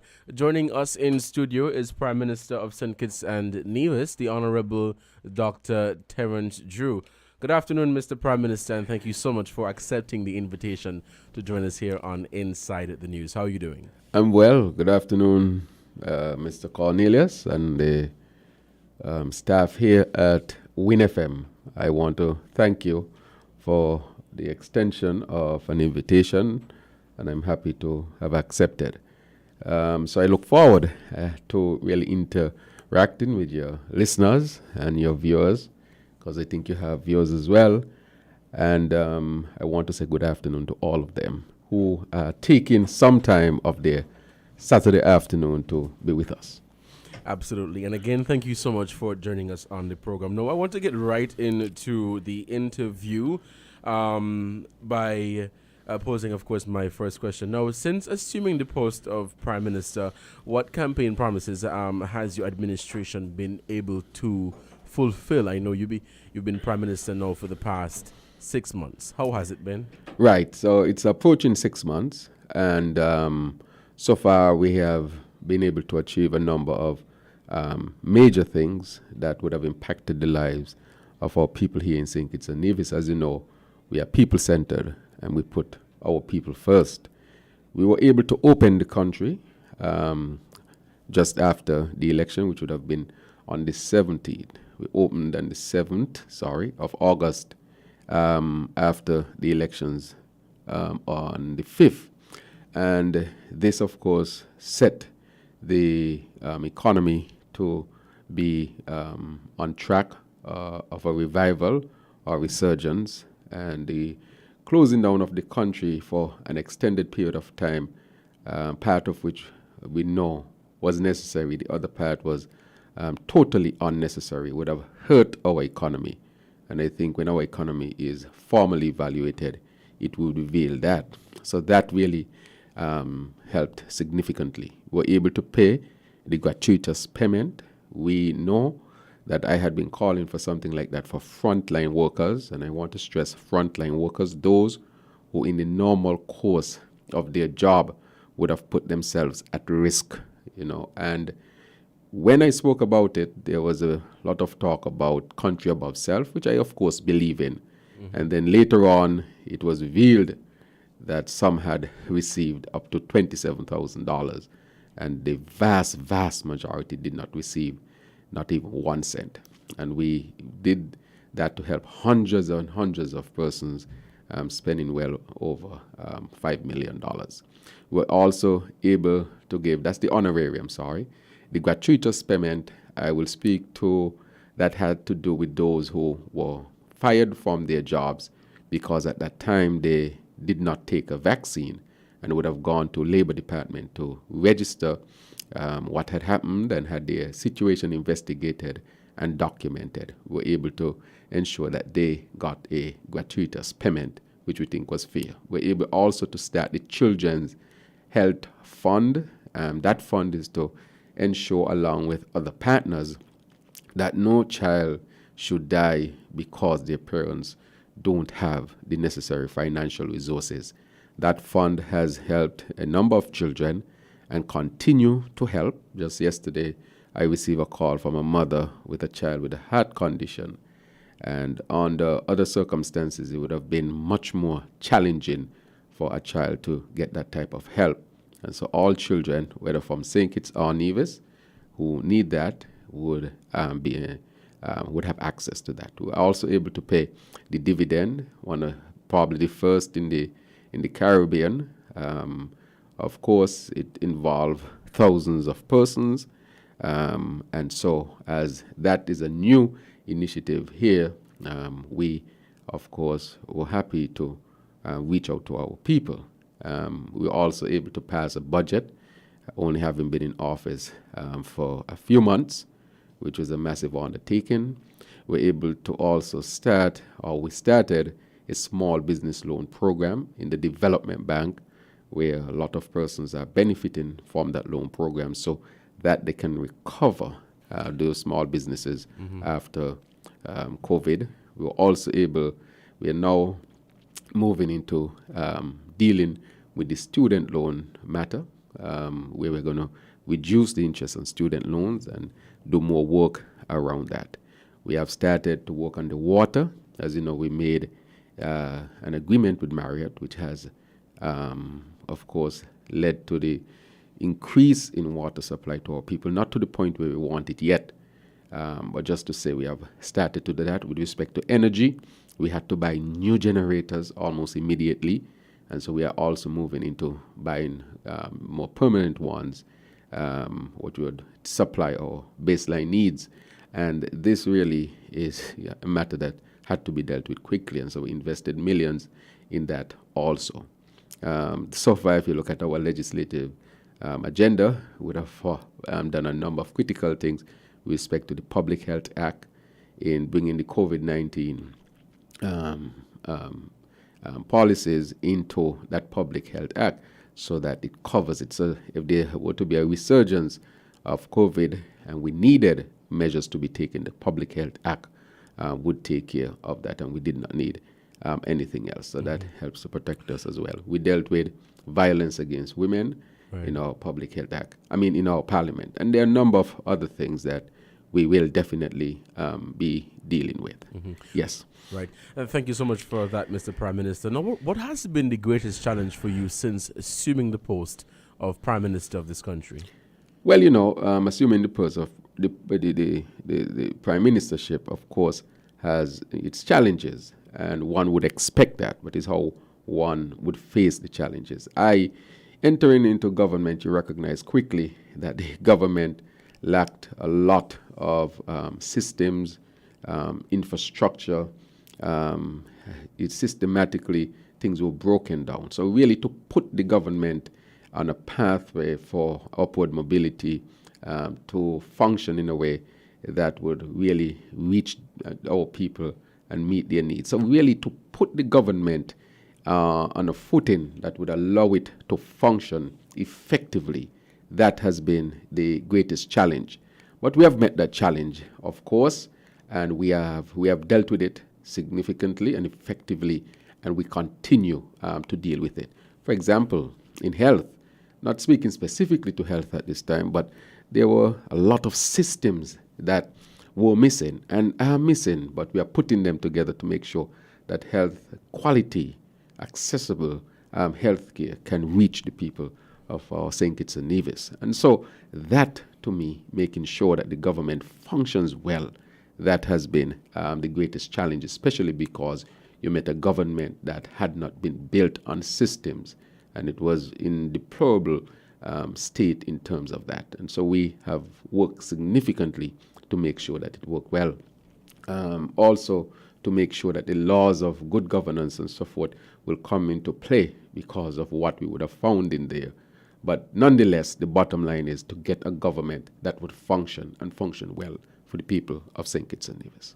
Now, Dr. Drew, you also have responsibility, among other things, for health here in St. Kitts and Nevis. On the topic of healthcare, has there been any progress in the plans for rolling out a national healthcare scheme? Right. There has been plans, of course, and the first major plan is to be tabled, I think, this week coming up. Our special advisor, Dr. Patrick Martin, has been working on that. He has been doing significant amount of work. As you know, the new CEO for the National Health Insurance is the Honorable Cedric Liebert, ambassador, who has tremendous experience in insurance, and so we will be hammering out our way forward with respect to that. That is a necessary achievement that must be had, not for us, but for the people of St. Kitts and Nevis. No longer can we have people not being able to have access to the basic health care, because we believe health care is a human right and everyone should have access to health care. And we have enough resources that if we all come together as a country and we really put our feet to the pedal, we can achieve this. This has to be one of the major achievements of our generation.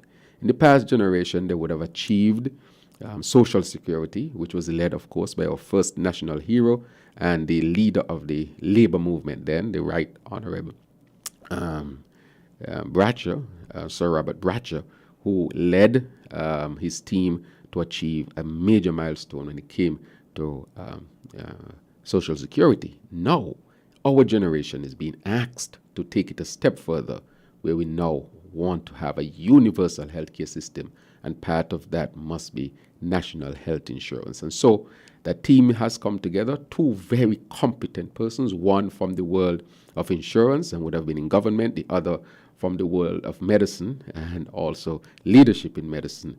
And they're leading that charge as we go to our people to start the dialogue as to why this is important, and that all of us should participate to ensure that we achieve this for this generation and generations to come. Now, I know, Mr. Prime Minister, you are very passionate about healthcare, as you are a medical doctor by profession. And throughout the campaign in the August 2022 elections, you spoke a lot about the Joseph and France General Hospital.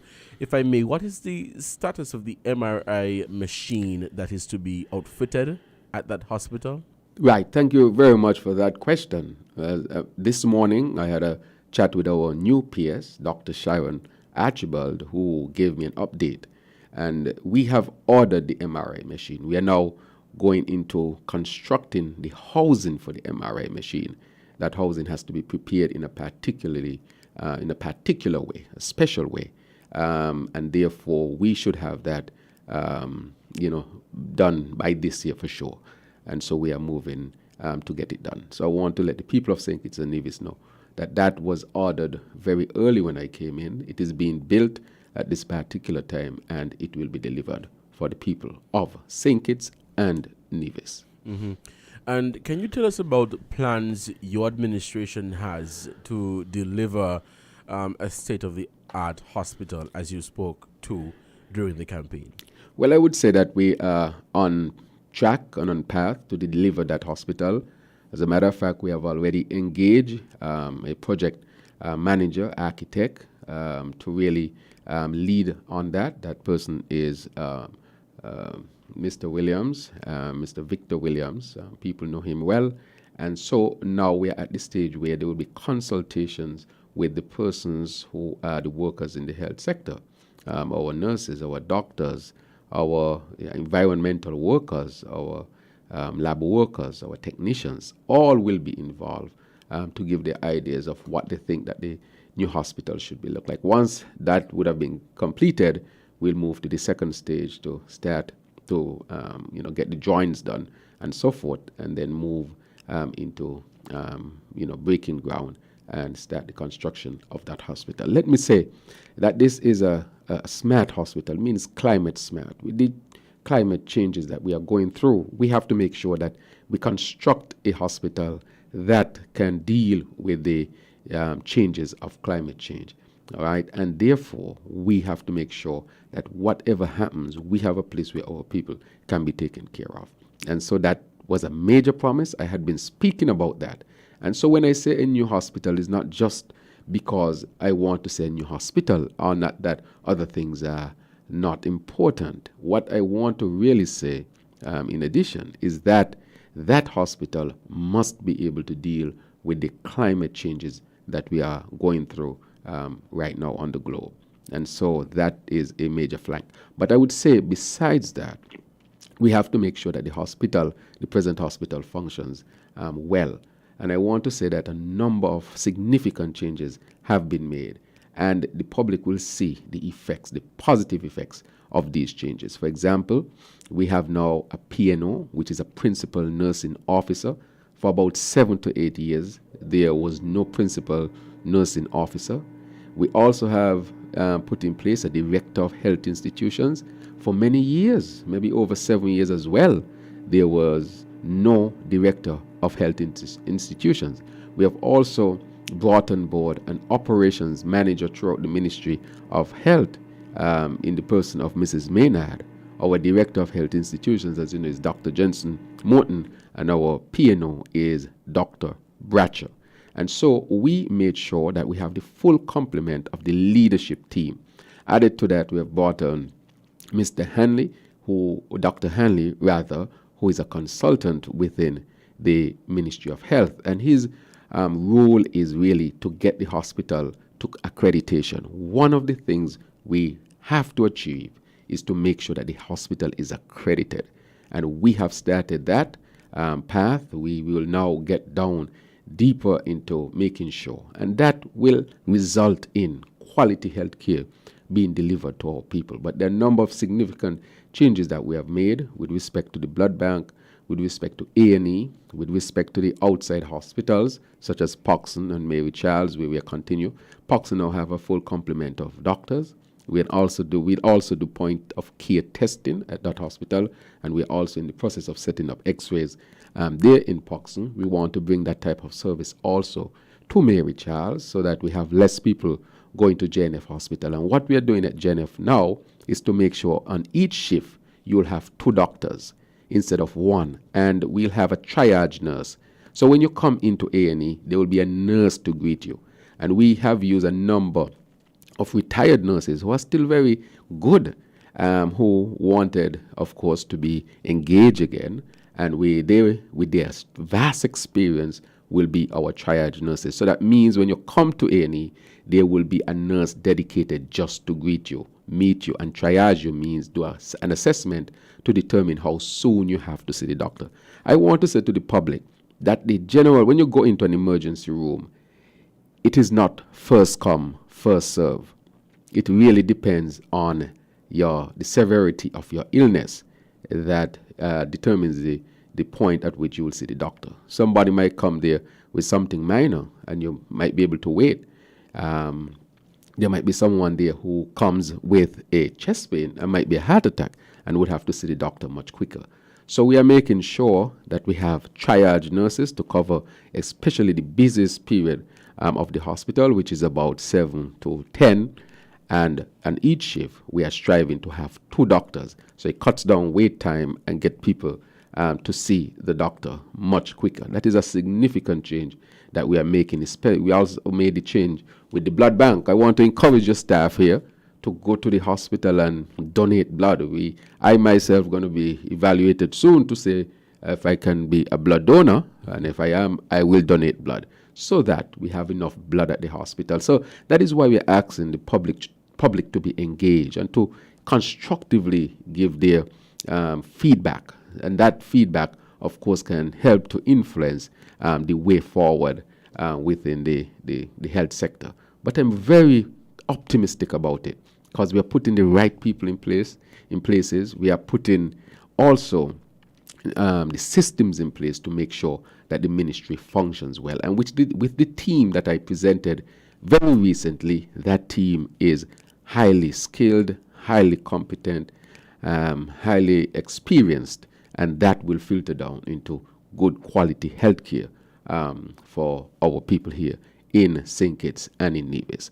And we are also going to deal with the issue of the EMTs. We are going to ensure they get more training and to professionalize it even more so that people can reach all the way up to paramedic. So when the EMT show up to you, you must know that these are well-trained people. And that plan is moving quickly in place and should commence in about 2 weeks or so. We had started the plan because, as you know, we trained 250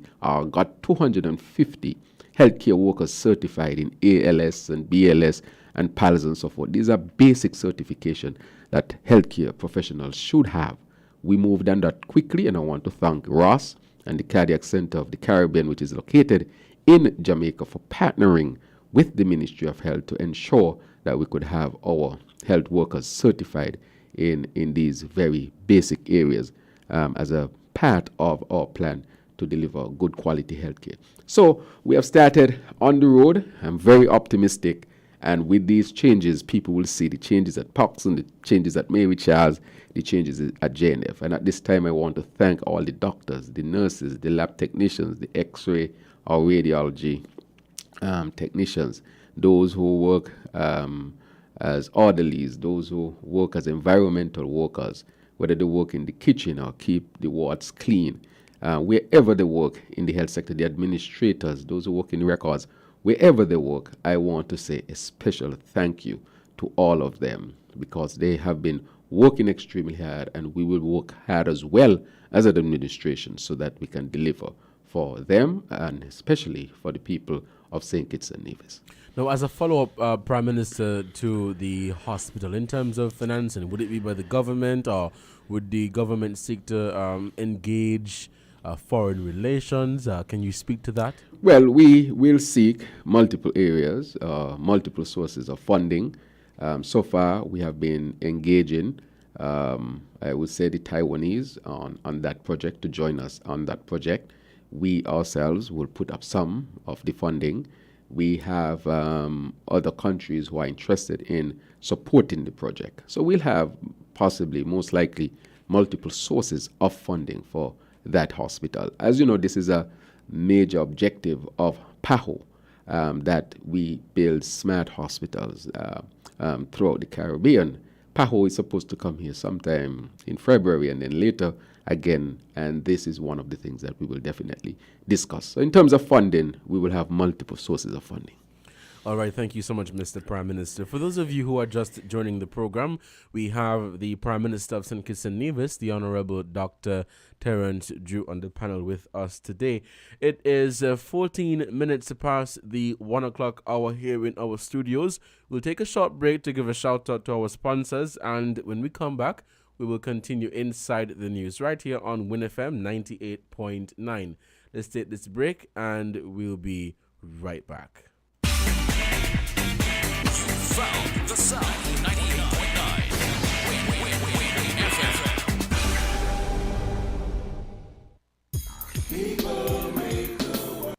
TDC Financial Services. We're here for you to help you make your dreams come true. Whether your needs are big or small, we'll support you with them all. TDC Financial Services. We are strong. TDC Financial Services. TDC Financial Services, where money is made easy. WINN is 98.9. 98.9 is Win FM. All right, welcome back to Inside the News right here on Win FM 98.9. For those of you who are just joining the program, we have here with us today the Prime Minister, the Honorable Dr. Terence Drew. We will be opening the phone lines very shortly. The numbers to call are 466-0989, 762-0989, or 662-0989. Now, if I can shift gears a bit, Mr. Prime Minister, on the topic of national security and citizenship, what is the status of investigations being carried out in relation to sham marriages in the country? Well, we encountered that when we came into office. I know that the word was going around that this was taking place. And what we recognized quickly when we got in and look at the situation is that it did in fact took place. And so we moved to put a committee together. The committee is made up of, led by the acting PS of National Security. It also comprised the AG and a police representative and an immigration representative. So we have that committee in place, and that committee is looking at the sham marriages. I will say that I have hundreds of possible sham marriages in my office to be investigated. We have discovered some already, and we will take the necessary measures that should be taken. You see, we are not a country that is anti-immigration, and we are definitely not a party anti-immigration. People know that the St. Kitts and Nevis Labour Party is a progressive party, an open party, and we can look at immigration as being a progressive type of action. However, when you would have people who would abuse the system, commit fraud to gain our citizenship, that to me, and not only that, to abuse the institution of marriage, that to me should not be tolerated on any level. We have seen people who might overstay in St. Kitts and Nevis and would have, sometimes an empathetic approach to the whole situation, because we believe that you shouldn't just be heavy-handed. There are some situations that you need to evaluate, and so you would seek to regularize people. We have people in other countries who might be in these situations, and not every situation is the same. But I don't think that any country can accept sham marriage as a way to citizenship. And so that committee in place, the work is going on, and I want to thank the committee for its work, and we will ensure that we protect the institution of marriage and we protect our citizenship, and that our constitution and our laws are not abused. However, I continue to say that we are not anti-immigration at all. There are those who need help and would have their situation looked at, and we would. As a matter of fact, we are considering, we extended the amnesty, and we are considering it again because we know that people who were working here through the 2 years of COVID had difficulties in finding work, difficulties in keeping up with payment. All the vast majority of us here in St. Kitts and Nevis, we had our struggles and difficulties. And we must understand also that the immigrant population must have had its difficulties or has its difficulties as well. And therefore, we want to be somewhat compassionate at the same time. So we can sit with those and have negotiations and have plans put in place or policies put in place to accommodate with the understanding that COVID really affected them. But what we cannot negotiate is the issue of sham marriages. There must not be the abuse neither of the institution of marriage nor the abuse of our laws to gain our citizenship fraudulently. Thank you so much for that update, Mr. Prime Minister. Now, an article from AP speaks to Thailand holding a suspect in a $100 million Delhi case. The article reads, quote, "The police statement said he had entered Thailand several years ago with a passport from the Eastern Caribbean island of St. Kitts and Nevis, or country of St. Kitts and Nevis, which is one of the many nations that sells citizenship in exchange for investment. Has your office been made aware of this matter? And can you speak to the due diligence process when issuing citizenship?" Well, with respect to the due diligence process, we have a very strict due diligence process, very, very strict. It means, therefore, that if one would have achieved a citizenship and they would have gone through the normal process, then if nothing showed, then it's very likely that nothing would have showed at that moment. However, we continue to surveil. And if someone gain citizenship through investment and there is something that show up even after they would have gained it, we act very quickly. And in this case, we acted very quickly to make sure that we protect our country and our passport, and we would deactivate and cooperate with the Interpol or whoever the agencies might be. And I want to thank the Ministry of National Security and the PS who would have acted very quickly in this sense. And I'm sure also that the AG's office that stay abreast of these things ensure that the laws are complied with and that we act very quickly. So we have those two processes in place.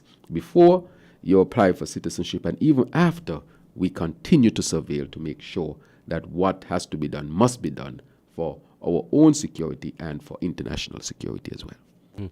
Thank you so much, Mr. Prime Minister. This is Inside the News right here on Win FM 98.9. On the panel is Prime Minister, the Honorable Dr. Terence Drew. It is 1:21 here in the studios of Win FM 98.9, and we are going to open the phone lines. Let's take our first call for this afternoon. Caller, good afternoon. You're on the air. Hey, good afternoon to you, Mr. Moderator, and good afternoon to you, Mr. PM. Good afternoon. Great. I have 3 questions that I need to ask. And bear in mind that none of my questions are to discredit you in any way. Right? Question number 1. How serious are you as the Minister of Health in moving the Ministry of Health forward? And in fact that there has been complaints from the junior staff, the junior nurses, stating that they haven't seen you, at least to have an audience generally with you. Question number 2. Before you became the Prime Minister, I personally had access to you where I could have called or even sent you a personal message and you would have responded. But now I've tried assiduously to have an audience with you, as you would have left a message with my wife to come and contact you, and my efforts have been futile up to this day. Question number 3. Right. Go ahead. Right. We give everybody an equal chance, because these are 3 questions and others would like to ask questions as well. My last question is, there's been some outcry right now that the security contract at JNF has been withdrawn from the previous holders of that contract. Are you aware that there would be some sort of backlash, pertaining to the workers that would be out of a job going forward? That's my question. It's my 3 questions. All right. Thank you, caller, so much for Yes. your contribution. Mr. Prime Minister, you can go ahead. Yes. Right. So I just wanted to give everybody equal opportunity. He spoke about the junior nurses. I don't know what he means by junior nurses, maybe those who don't have red belt. If he follows my Facebook, he will see I had at least 4 interactions with them. I even, at the JNF, I also had a meeting at our main health center, which is at the health center in Bastia Health Center. I just recently visited the hospital. I visited the hospital in New Year. I visited the hospital before the New Year. I visited the hospital very early in the course and would have met with leadership, nursing leadership, all the way down. And I just recently met with the leadership from the health team. Would I get around to meet every person? I don't think so, but it is at the same time, no. But eventually I will. I even visited the Cardin home on Christmas Day. So that is why I wanted to show the caller that I have been moving around significantly within the Ministry of Health. And I recently had a meeting to reiterate just last week with the new leadership in the health team. So that's one. Secondly, he talked about being able to get me. If again he would recognize, I go to my constituency now twice per week. I was there last week, the week before, on multiple occasions. Of course, I have a backlog of maybe hundreds of people called to see the Prime Minister. I would say that. I don't know who the caller is, but I reach out to as many as I can, and I've actually seen people at the constituency level. Again, that would have been an opportunity. Where I saw, just recently, I was in Connery, then the week before, Keys, St. Peter's, Keyon, and I continue to roll out as we do that. Maybe just as you get into office, there's a transition period where you are trying to settle down the government, and that would, of course, take up time. But now we have settled in significantly. I am back out fully in my constituency. I was at Keyon for the interschool, for the primary interschool, and the commentator commented, it is the first time that any prime minister came to give medals at that level of sporting activities here in St. Kitts and Nevis. That is what the commentator said. So it shows how engaging I was. And then after that, I went to a funeral and I went to my constituency office for meetings. I was in Connery recently, just walking the road, going door to door, meeting people. And then I still met people at the community center in Connery. And then I was in Keys, where I saw people there as well. And of course in St. Peter's, where I was recently, again in St. Peter's, visiting people by shops, door to door. I just went to St. Peter's Primary School with the Minister of Education just yesterday. We went there and I visited my old school, and I will visit the Keyon Primary School, and that was just yesterday. And so all that we did. And so therefore, I would say to the caller, I don't know who the caller is, but if that caller have access to all the information, they'll recognize that as well. And when the caller speaks about the security issue at the hospital, that security firm that has the contract at the hospital did not go through a procurement process. They were just given the contract of millions of dollars, and nobody else had the opportunity to bid. We say that we are government that is predicated on the principles of good governance, and therefore we cannot allow a situation like that. And so we have opened up the opportunity for other security firms to have the opportunity to bid and to get the opportunity to work at the hospital. With respect to the workers that are there, he said, I know workers have protection, and I'm hoping that the security firm would have been paying into the various funds that they have to pay to protect the workers. And if that is not so, we will seek redress for the workers of that security firm.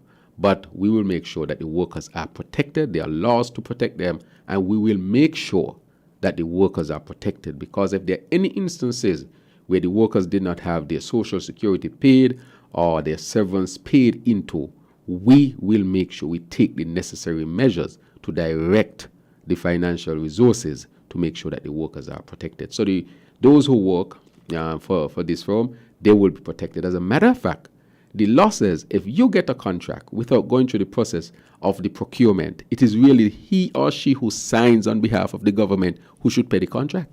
We can take the draconian rule and say that person signed it and they need to pay back the government millions of dollars. So when the caller brings up that, I mean, there's a Pandora box that is being opened with respect to how that security firm got that contract at the JNF hospital. But that security firm does not only work at the JNF, they work at almost every government institution in St. Kitts and Nevis where there are private security guards. Almost no other security firm had an opportunity. And we have an opportunity, very small contracts, if they have any contracts at all. Because we have met firms that are working that don't have any contracts at all. So we don't know. So this is a Pandora box that is being opened. And I really hope that they, that when we speak about the workers who we will protect, that those who gave the contract know that they're also opened up to significant legal backlash as well. So we need to make sure that we balance it. So even though the question has been asked, other questions are now being raised. So I just wanted to respond on those three levels: my engagement in the community and constituency, my engagement with my people. I want people to pay attention to what is happening now. There might have been a slowness after the elections. Of course, that is the period of transition where you settle down the government. And if people have been paying attention, they would recognize how much more I am in my constituency, even though I'm the Prime Minister of St. Kitts and Nevis. And with respect to the security firm, all the workers will be protected. There are laws to protect them. We will make sure that they are protected. I'm hoping that that security firm that may have got those contracts through means that might be against the law, that they too would recognize that if the law is applied, people will be in serious trouble when it comes to how these contracts were given out. So I'm saying to people, please be mindful of what you speak about. There are other aspects to these things as well. But nonetheless, I want to thank the caller for calling in and expressing his questions. All right, let's take this other call quickly.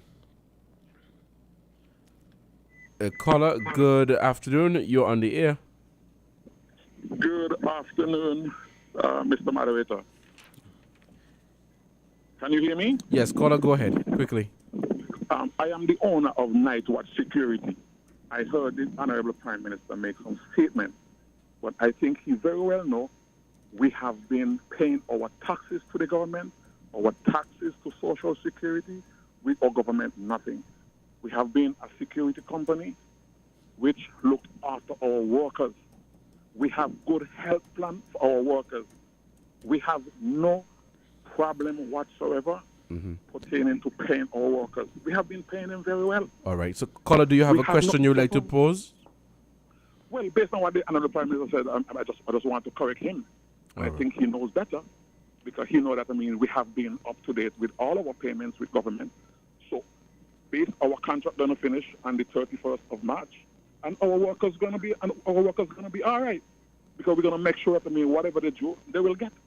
Our contract was basically pre-end before time, and so prematurely end, and so it's okay.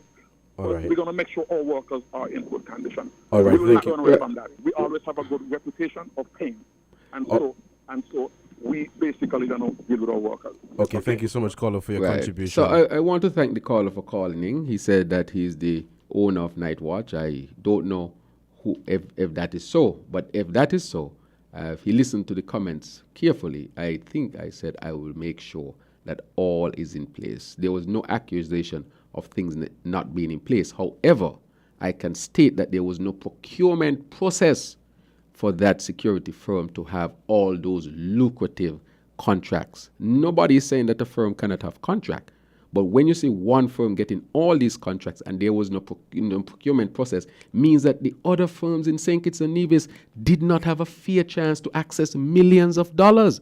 Why is it one firm had access to all these lucrative contracts to have millions of dollars, and the many other firms had not one opportunity? I'm not saying everybody would get the opportunity, but at least follow the rules and regulations and have a bidding process or a procurement process, especially when you're dealing with such large sums, to give somebody else an opportunity. Had you said to me that the procurement process had what he said, maybe at least 3 persons bid in, and the process went through and you won it, then I can say then you won. Everybody would not have the opportunity at that particular time. But when you see that a contract was handed to a firm, not only for JNF, but National Bank, I think we used to have another firm at National Bank that was disbanded and sent home. And if you go around, we have seen that this firm has a large percentage of the security contracts, private contracts with the government. And they did not follow the procurement law. This is a serious breach of the law. I wonder if the owner of Night Watch knows that, because he may not know that. I will give him the benefit of the doubt. But it's a serious breach of the law that can have serious consequences. And so we are making sure that we end those type of breaches of the law and give other persons a fair chance, at least follow the regulations when it comes to giving at least 3 people to bid and let people go through the process. This is a clear evidence of where somebody was simply handed access to millions of dollars, shutting out everyone else, and we cannot continue like that. So this is nothing personal against the caller if he is really the owner. This is basically saying that we need to follow this process and give other people an opportunity. All right, Mr. Prime Minister, we'll just take one more call and then we'll bring the program to a close. Okay, we lost that call. Let's take this one. Caller, good afternoon. You're on the air. Good afternoon. I'm the owner and I'm calling again. Caller, we're really struck for time, so we want to take people who have not gotten the opportunity as yet, all right? Caller, good afternoon. You're on the air. Good afternoon, Mr. Cornelius. Yes, caller, good afternoon. Go ahead. Good afternoon. Hello? Yes, I can hear you. Go ahead. Yeah, good afternoon and good afternoon to Prime Minister. Good afternoon. Mr. Drew, I'm very happy to hear you speaking about the hospital. But you just said something a while ago about a call or a call before. Some people don't know a can of worms, And they're interested. You didn't say that people are in pain. You say you hope. You also went on to say, if who take the contract and what's supposed to happen. The same man who called in a while ago, he ain't the same person up in the mountain say he ain't selling a blocks yet. Okay, caller, do you have a black factory? Do you have a question to pose to the Prime Minister? Yeah, but I'm not saying not some of the question. I'm just listening. I'm saying, Mr. Prime Minister. Yes. I'm happy to know that I got back my airport ID. I want the world to listen. I'm happy to know I'm not working for TDC. I'm working for a new institution. And I want to say to the guy who called earlier about people going out of a job. A lot of people forget how much people went out of a job during the pandemic. How much of us? All right, caller. How much of us suffer for no reason? But today, people want to say this and that. Mr. Prime Minister, continue doing what you're doing. Do your best. If you can't answer the phone, try and reach back to people. Do your best. Get somebody that have a phone to answer and message back. All right, caller. Thank you so much everybody, my brother. Thank you so much for your contribution to this program, Mr. Prime Minister. We are really out of time. I wish we had some more time. Yes, but about 8 minutes over. Yes. And things have to go by time. Things have to go by time. Yes. On the radio. So let me thank you so much for accepting the invitation to join us here on Inside the News, and we're hoping that we can have you back in the near future to give people the opportunity to ask their questions, and even for me to pose some more questions to you. Closing comments from you, and we'll bring the program to a close. Thank you very much, and I look forward to coming back again, because one of the things I like is interacting with the public and giving persons the opportunity to call in. Just recently, this week, I was on another radio station and I gave the general public the opportunity to call in. People should have the opportunity to call and question their Prime Minister, and I am open to that. On any radio station, I would choose. I don't select radio stations. I give people the opportunity. If the persons are really interested in national issues, I will sit with them and have questions be placed. But let me say I want to thank you. But the government has been moving well. We have done significant amount of work in a short period of time. I want to say that our legislative agenda for this year is one that is packed. The AG who is working very, very hard, as he said, almost 24/7. He's making sure that we bring our laws up to date and so forth. So we want to deal with the good governance agenda, integrity in public life, anti-corruption laws and so forth. Those are coming in our next sitting, which will be very, very soon. We also want to deal with the issue of cannabis, where we will expunge the records of more persons and we will regulate the industry. Of course, we have significantly decriminalized. So I think the Rastafarian community also would enjoy the opportunity to have their place of worship and have access to what other faith-based institutions have access to. And the Rastafarians have been a part of our community for a very long time. And in this country, it is a democratic country, which is an open society. They too should have the opportunity to live the lives that they see fit for themselves. That is what democracy is all about.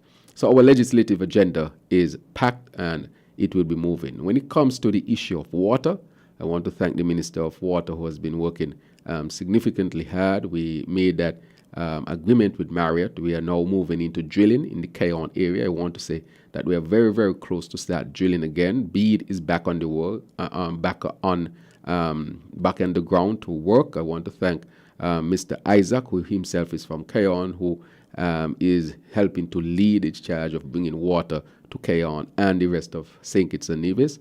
We are looking at desalination here in St. Kitts as well to make sure that we can have water 24/7. That is our goal. We may not get there right away, but people would see that there is an improvement in water delivery. That is our hope in this year. We also have to deal with the energy issues. As you know, no investments were made when it comes to seriously dealing with energy issues. We are moving to buy new generators. Skelec is moving to buy new generators, which can operate on both fossil fuel and renewable energy as well, or natural gas, both types, the traditional and natural gas, so that we can have our energy needs met. We are moving with our new hospital. We have moved already with the Bastia High School. We will lay out our housing program. As you know, the land situation in St. Kitts was really mismanaged and left in a bad state, and we are moving quickly to regularize that as well. The PAP program, the STEP program, and of course, national security. We'll have a whole session discussing the issue of national security. Our CBI program, we had to revamp that. And we had a number of critical things to do. But looking towards the future, I think that we have a good record thus far, and we have a good course that we will follow. What I do ask is the participation of all of our citizens. We ask them to give their feedback, constructive feedback. And if they have suggestions, to make those suggestions. We are here to take them on board. I remember when the suggestion of the blood bank came, and we welcome that, and we have put things in place to make sure that, we improve that area. We have improved a number of areas that have not been spoken about because we are also proactive.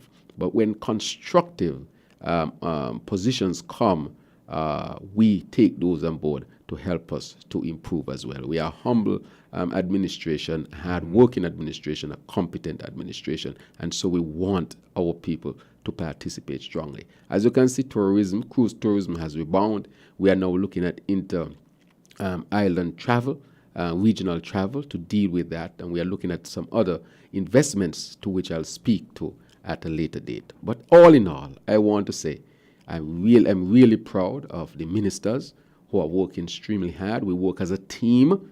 There is no I in team. We work together, and we will work, of course, even closer with our people here in St. Kitts and Nevis. As we have now settled in a significant way, we are now back on the road as we used to and as we like to be.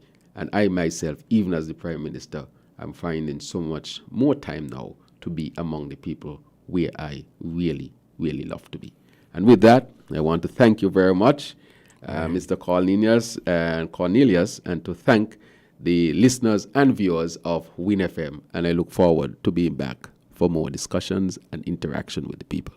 All right, thank you so much, Mr. Prime Minister, for accepting the invitation. And yes, we are hoping to have you back in the very near future to interact with the good listeners of Win FM 98.9. This has been another edition of Inside the News. Today is Saturday, January 28, 2023. I've been your host for today, Devon Cornelius, and we had on the second hour of the program the Prime Minister, the Honorable Dr. Terence Drew. Take care.